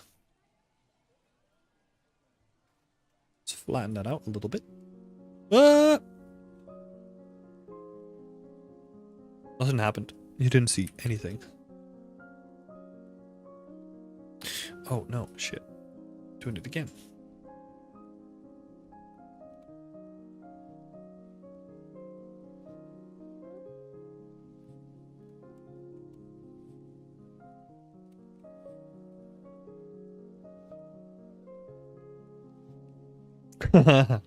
Sometimes I wonder why I didn't go with coding as my job, like web development or something. As a 3D artist, you constantly need to update your portfolio and learn new pipelines, so not much difference. For my T guys who's learning constantly, I mean. Yeah, I guess stuff also changes in those environments, right? Like, my god. A good friend of mine who I studied with was, did that as his job, is still doing it. Like, you're still learning, like, a bunch of different programs, right? But probably not to the same extent as, like, the 3D artist job, I think. Wait. I'm gonna try something here. I don't want to destroy the whole thing.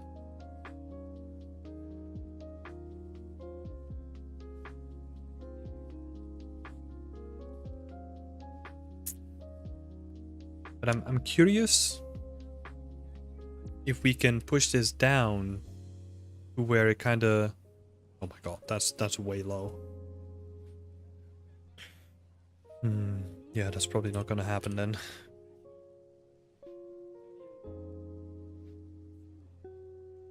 Nah. Let's go back. Don't necessarily want to redo like all the terrain and all that.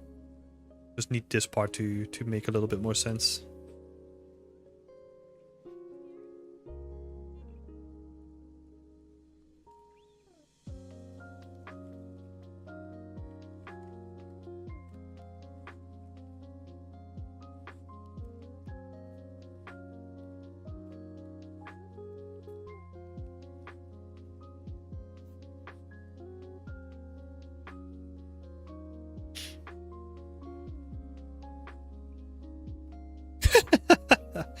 Actually got a degree in computer science, but got distracted by space marine modeling and jiggle physics. Okay. And now we're here.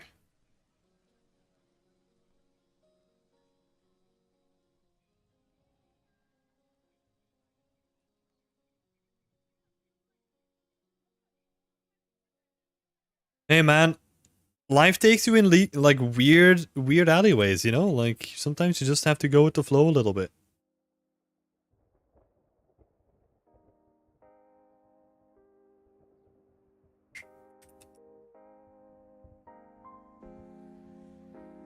So Yeah, like same here, right? Like in uni I had to do like a lot of coding as well, especially in the first 2 years, like coding and scripting. And that stuff still is relevant today to where I'm making blueprints, right? Like just because the logic is still the same, right? Like and interpreting like a language, or I don't know, writing like an interface,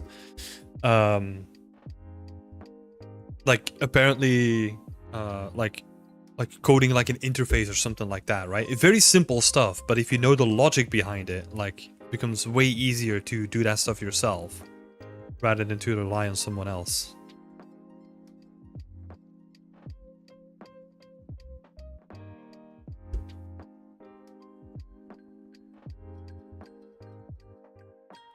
Let's give the horses like a place to drink.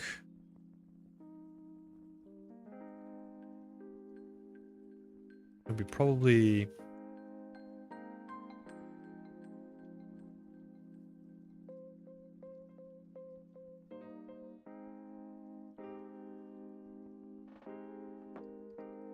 gonna have a quick peek at what medieval horses stables would look like.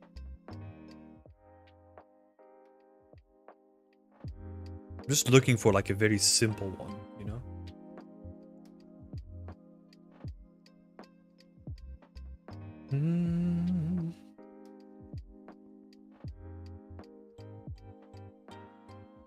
Because I'm imagining it almost being...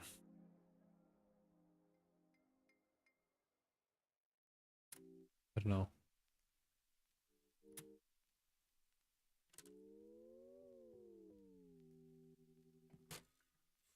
It's like a little beam that's just poking through here, right?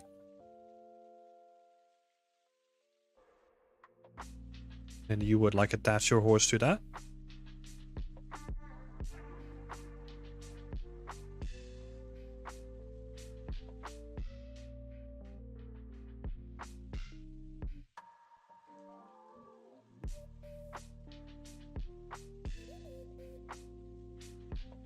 Would probably be nicer with like a flat roof or something like that, right? Or like a different angled roof. Don't really have those yet though. Have you decided we're going to add animals? Oh, no. I'm not doing any animals. No way. Not coming close to that. Probably the easiest decision that I made in this environment ever.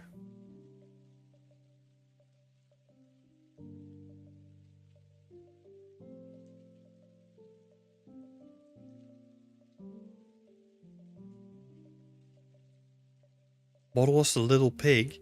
No. No, little piggy.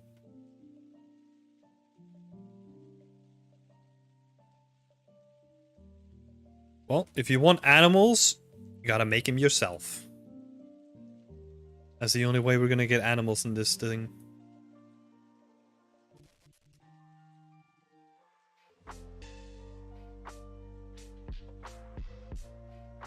Because hell no.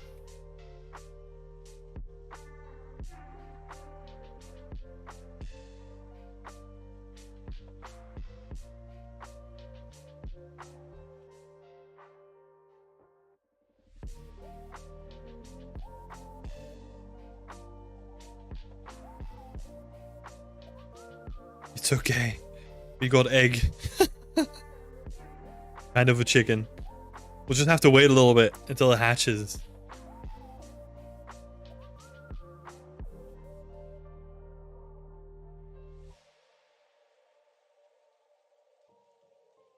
Just something like this. Making do with what we have. I think what I'll do though is gonna make that into a little group. So that I don't get annoyed later.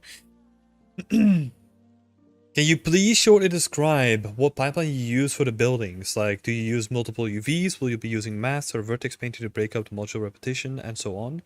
I'm using a couple of techniques here. So, it is a modular kit, right? Like you see me building. Let me actually go to like a house. Oh wait, I have a couple of them standing here.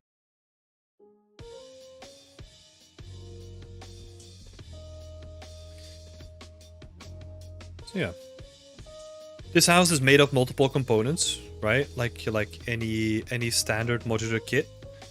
We can kind of break them apart. And the way that I've set it up, I'm sort of using like a variation on like an RGB mask approach, but I'm not storing the layer information, right? Like normally you would store like the mask information in like an RGB texture and use like a second UV channel for that, right? What I'm doing differently here is I'm actually baking vertex color inside of Unreal Engine, and I'm then using that to store the mask information. So yeah, that's what you're seeing here. If we were to swap out like this for like a clean material, that's what it would look like. But then once we get like all the additional variation on top of it, we're getting some dirt, and we can also increase like moss and all that stuff on it as well. This is obviously a bit too much, but let's see. We have another example. This has like a little bit of moss in it, but it's doing something weird with the normals.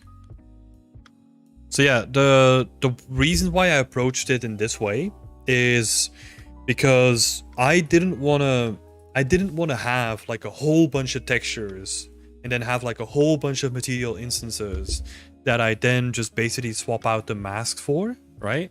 So I was like, what if I store that data in the vertex color data instead? Because that also allows me to have like these generic material instances that I don't need to do any masking inside of, right? Because the mask is going to be controlled by the vertex color. So making it way easier to control everything. So that means that I can just slap on like a clean material. I can slap on like this dirty material. And I can do that on like a scene basis, rather than having to do that for like every individual material instance. There's probably going to be some drawbacks to it, because obviously vertex color is dependent on like the amount of geometry that you add into it, right? So first step is you need to add like a little bit more geometry. They're not too dense, but it's a step that you need to take into account, right? And also with LODs, you're going to cut out geometry, so that might also break the vertex color data too. So yeah.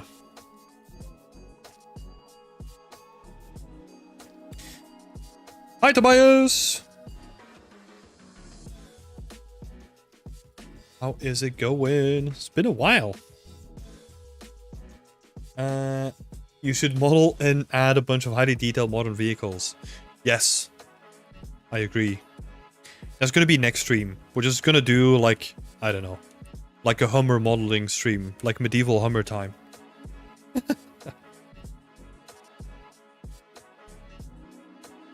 Does that make sense, Mattia? Feel free to ask more questions about it too. Vehicles in one stream, easy. Oh yeah, 30 minutes. 30 minutes, easy. No biggie. I don't know, you know, like all these vehicle artists, they pretend like their stuff is hard, but it's not, you know. Just joking, by the way. Could you show us how to bake the vertex colors in Unreal Engine 5? It sounds very interesting. I do have a video on that on my channel, but I'll show you as well. But that video just goes into like a little bit more detail. Oh, I think it's even on this channel, but I still haven't published it for some reason. Let me have a quick look.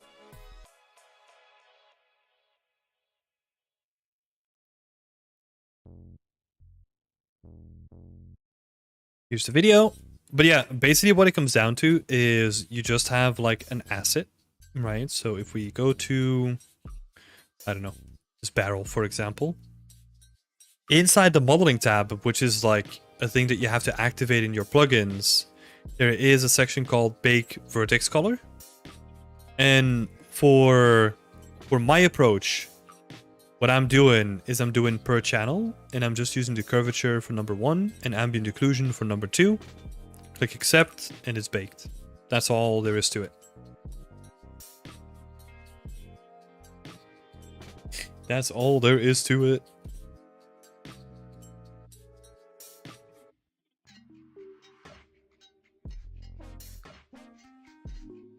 I mean, with Nanite, vertex color will be applied to every instance of the model. Yeah, but I'm not using Nanite.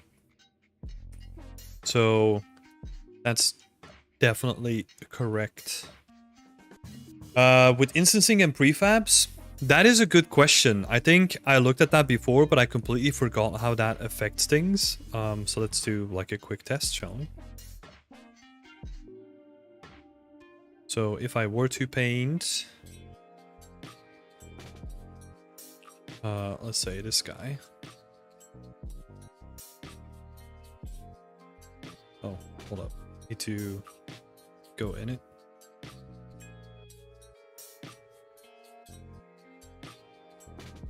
Let's make it real dirty. Cool. Save this. Yeah, it does propagate to the other one, but I don't think that's that big of a deal. So that's one thing to be aware of. That because these two are instanced, right? Because they use the level instance, then it's going to propagate towards the other ones as well. That's something to be aware of. But I mean, it depends, right? Because if you weren't using like level instances, like if we just have like 2 normal assets, if I remember correctly, it's so long ago that I did this, but like you can still have like instance data on this, right? It's just because I'm using level instances that it does propagate to the other one.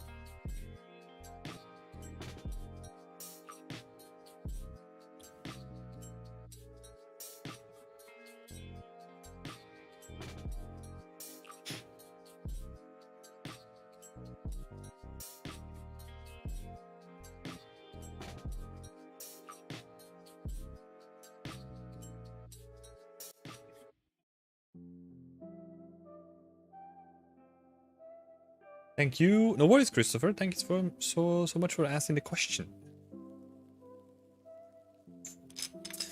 Tobias is saying, it's been a while. I'll try to pop into the Discord soon. Hope you've been good. Yeah, I've been good. How have you been?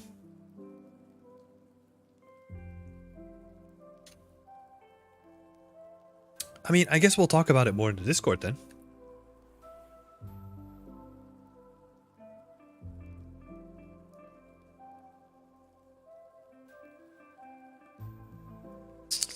Doo-doo-doo.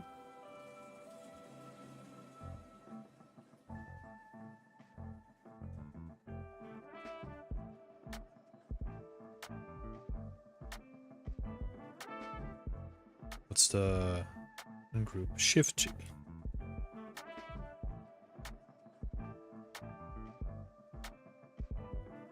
So I'm thinking it might be cool to have it a little bit lower.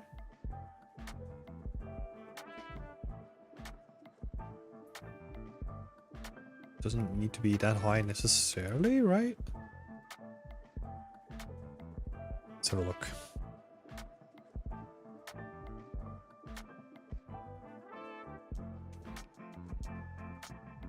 Yeah, this is tall enough.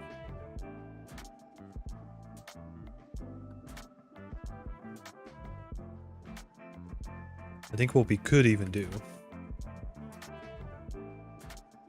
is change this guy for a small one. Put one in the middle.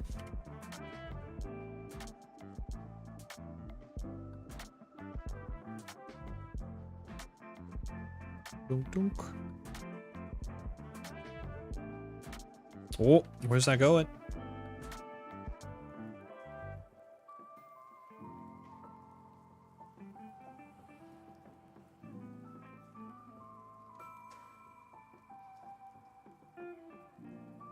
this thing is annoying.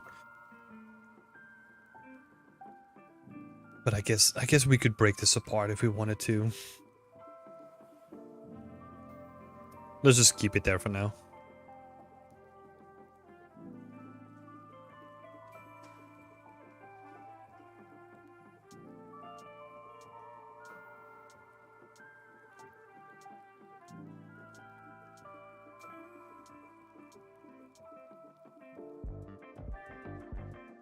Where do the cows go? Cows? They're probably gonna be outside of the city. This is for horses.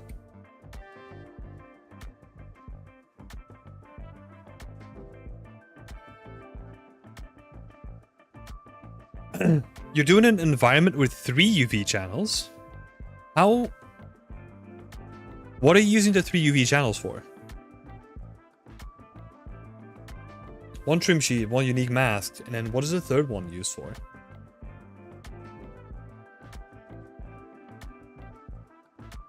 But yeah, like material instances and extra masks. Yeah, that's why I was doing the same, because I did that on this project, right? Like in the beginning, and I was like, uh-oh, this is not going to scale well, so I need to come up with a better idea. Or a different idea, not necessarily better, right? Because everything has its pros and cons.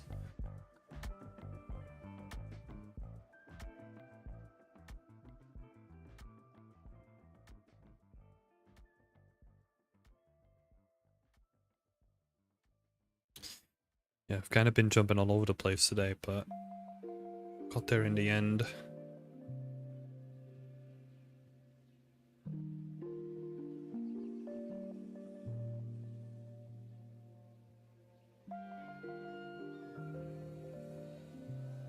Oh, detail normals.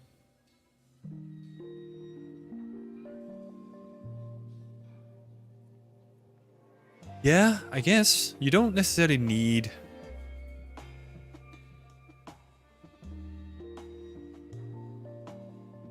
I mean, I guess you could do that.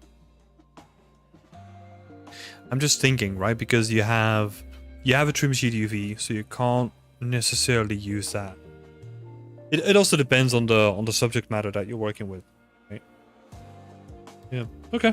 Interesting.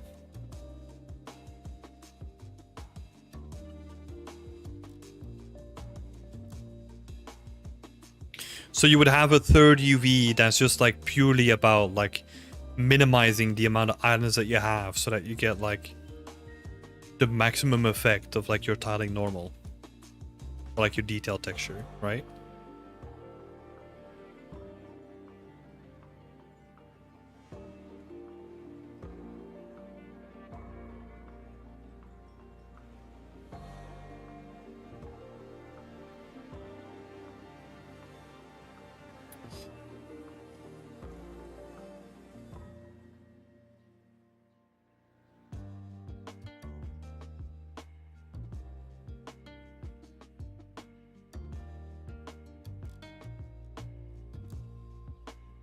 Okay, I'm just gonna walk around a little bit, check stuff out.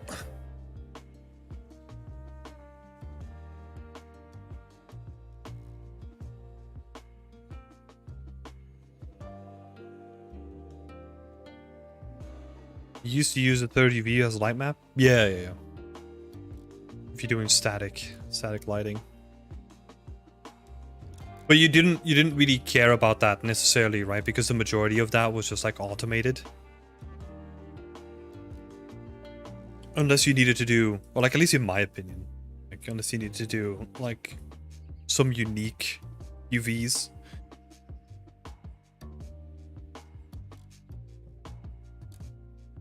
that a light? Yeah, that's just like a little rush light. That's not going to give too much light.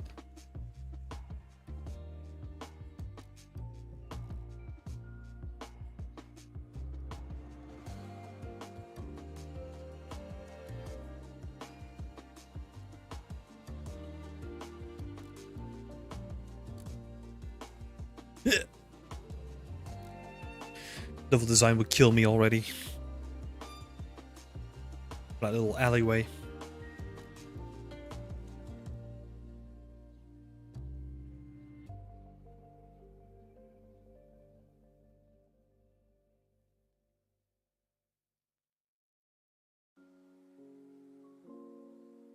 Yeah, pretty happy with that.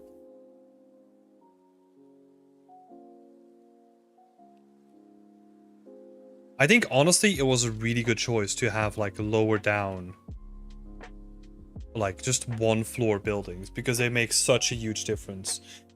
I think what we still need to do is probably replace some of these buildings as well.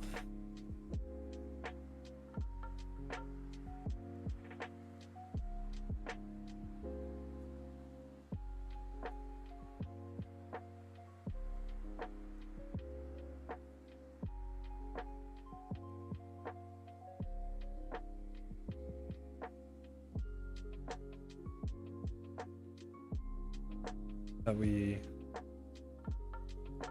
replace the house here.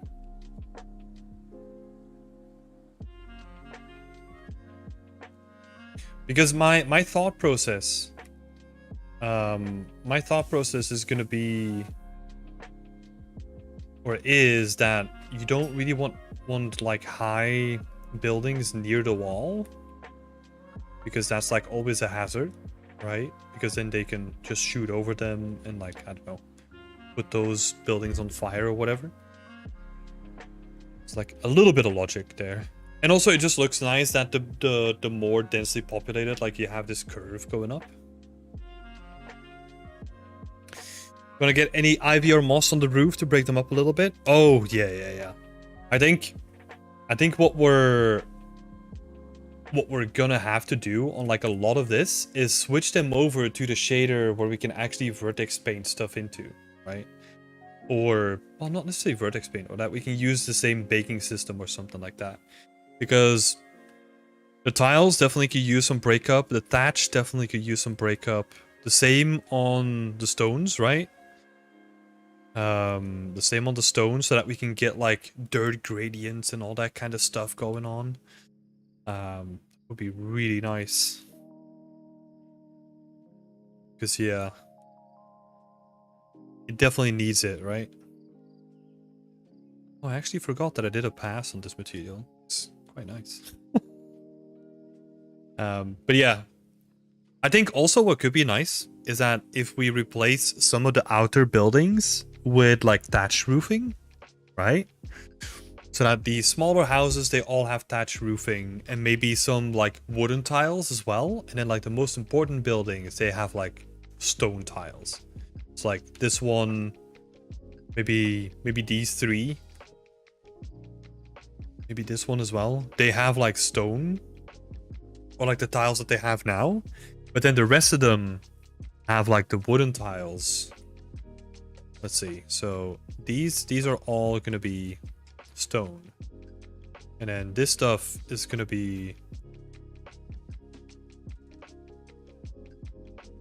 let's say something like this is gonna be wood.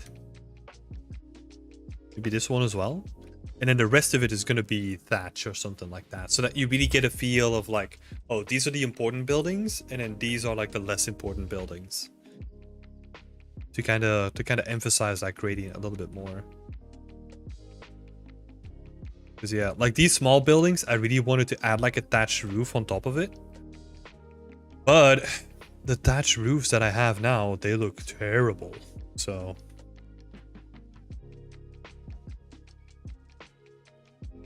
I need to update those.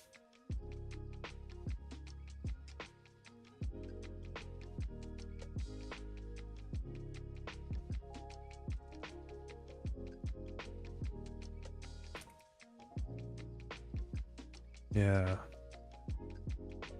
Yeah, I still just only have these blockouts.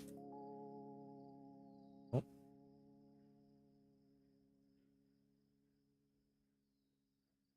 You know what? Let me just save, you know?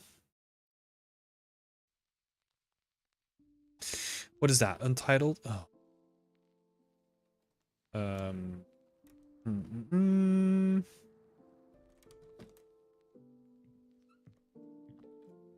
Freaking auto saves.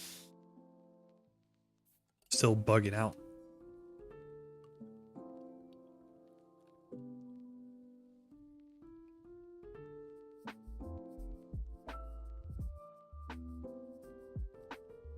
Let's actually have a quick look.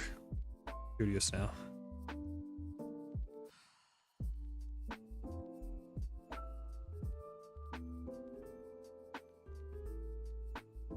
Should have stuck with the grid.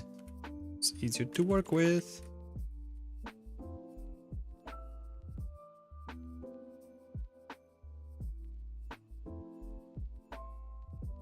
Match. Oh, yeah. Yeah, no. It's not easy to work with because the pivots are fucked. Okay.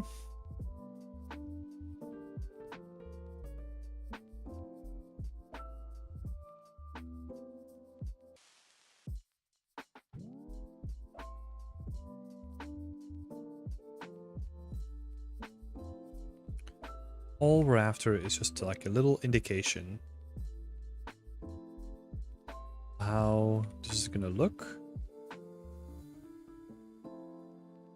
We don't need to get too precious about all this stuff.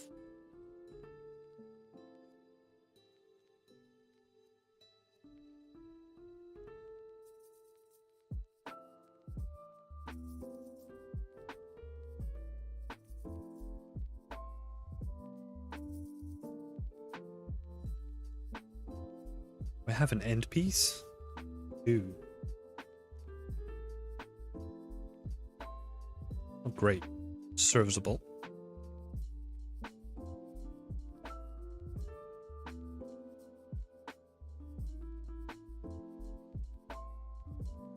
Whatever. Put that in place manually. Oh, this is what you get when you do dirty pivots. It's disgusting to work with. Disgusting.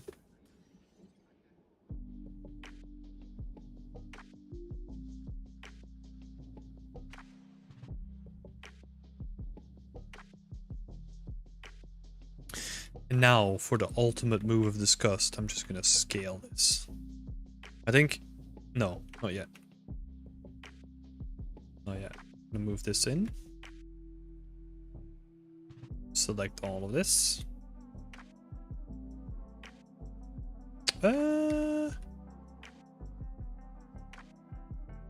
Might not need to scale it.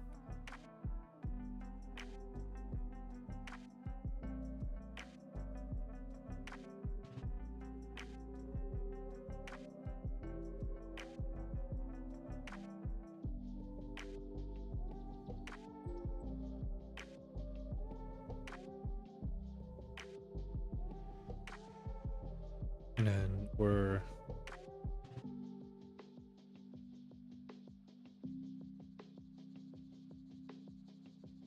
that's good enough. Let's see.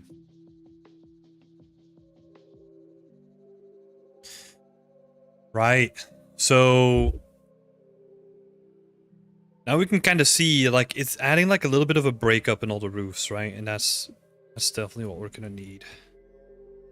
If we didn't apply that to like all the small ones, we're gonna be in a good position, and then we'll just have to change some of the other ones to have wooden slats on the roof instead. It's gonna look real nice. Anyway, I'm gonna head off for a break. See ya. Have fun. And right one. Do a little bit of gardening.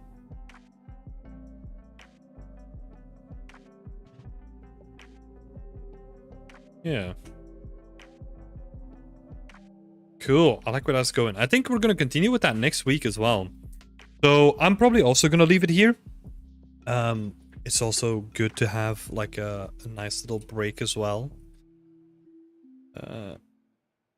So let's do like our traditional shot.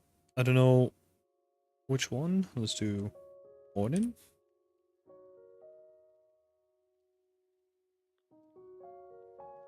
Oh yeah, that camera is broken. This one is quite nice. It doesn't have like any of the props, right, necessary to make it like a filled in space, but we're getting there. I like the small buildings. Do an evening shot. I don't think evening actually is well set up. We'll have a look.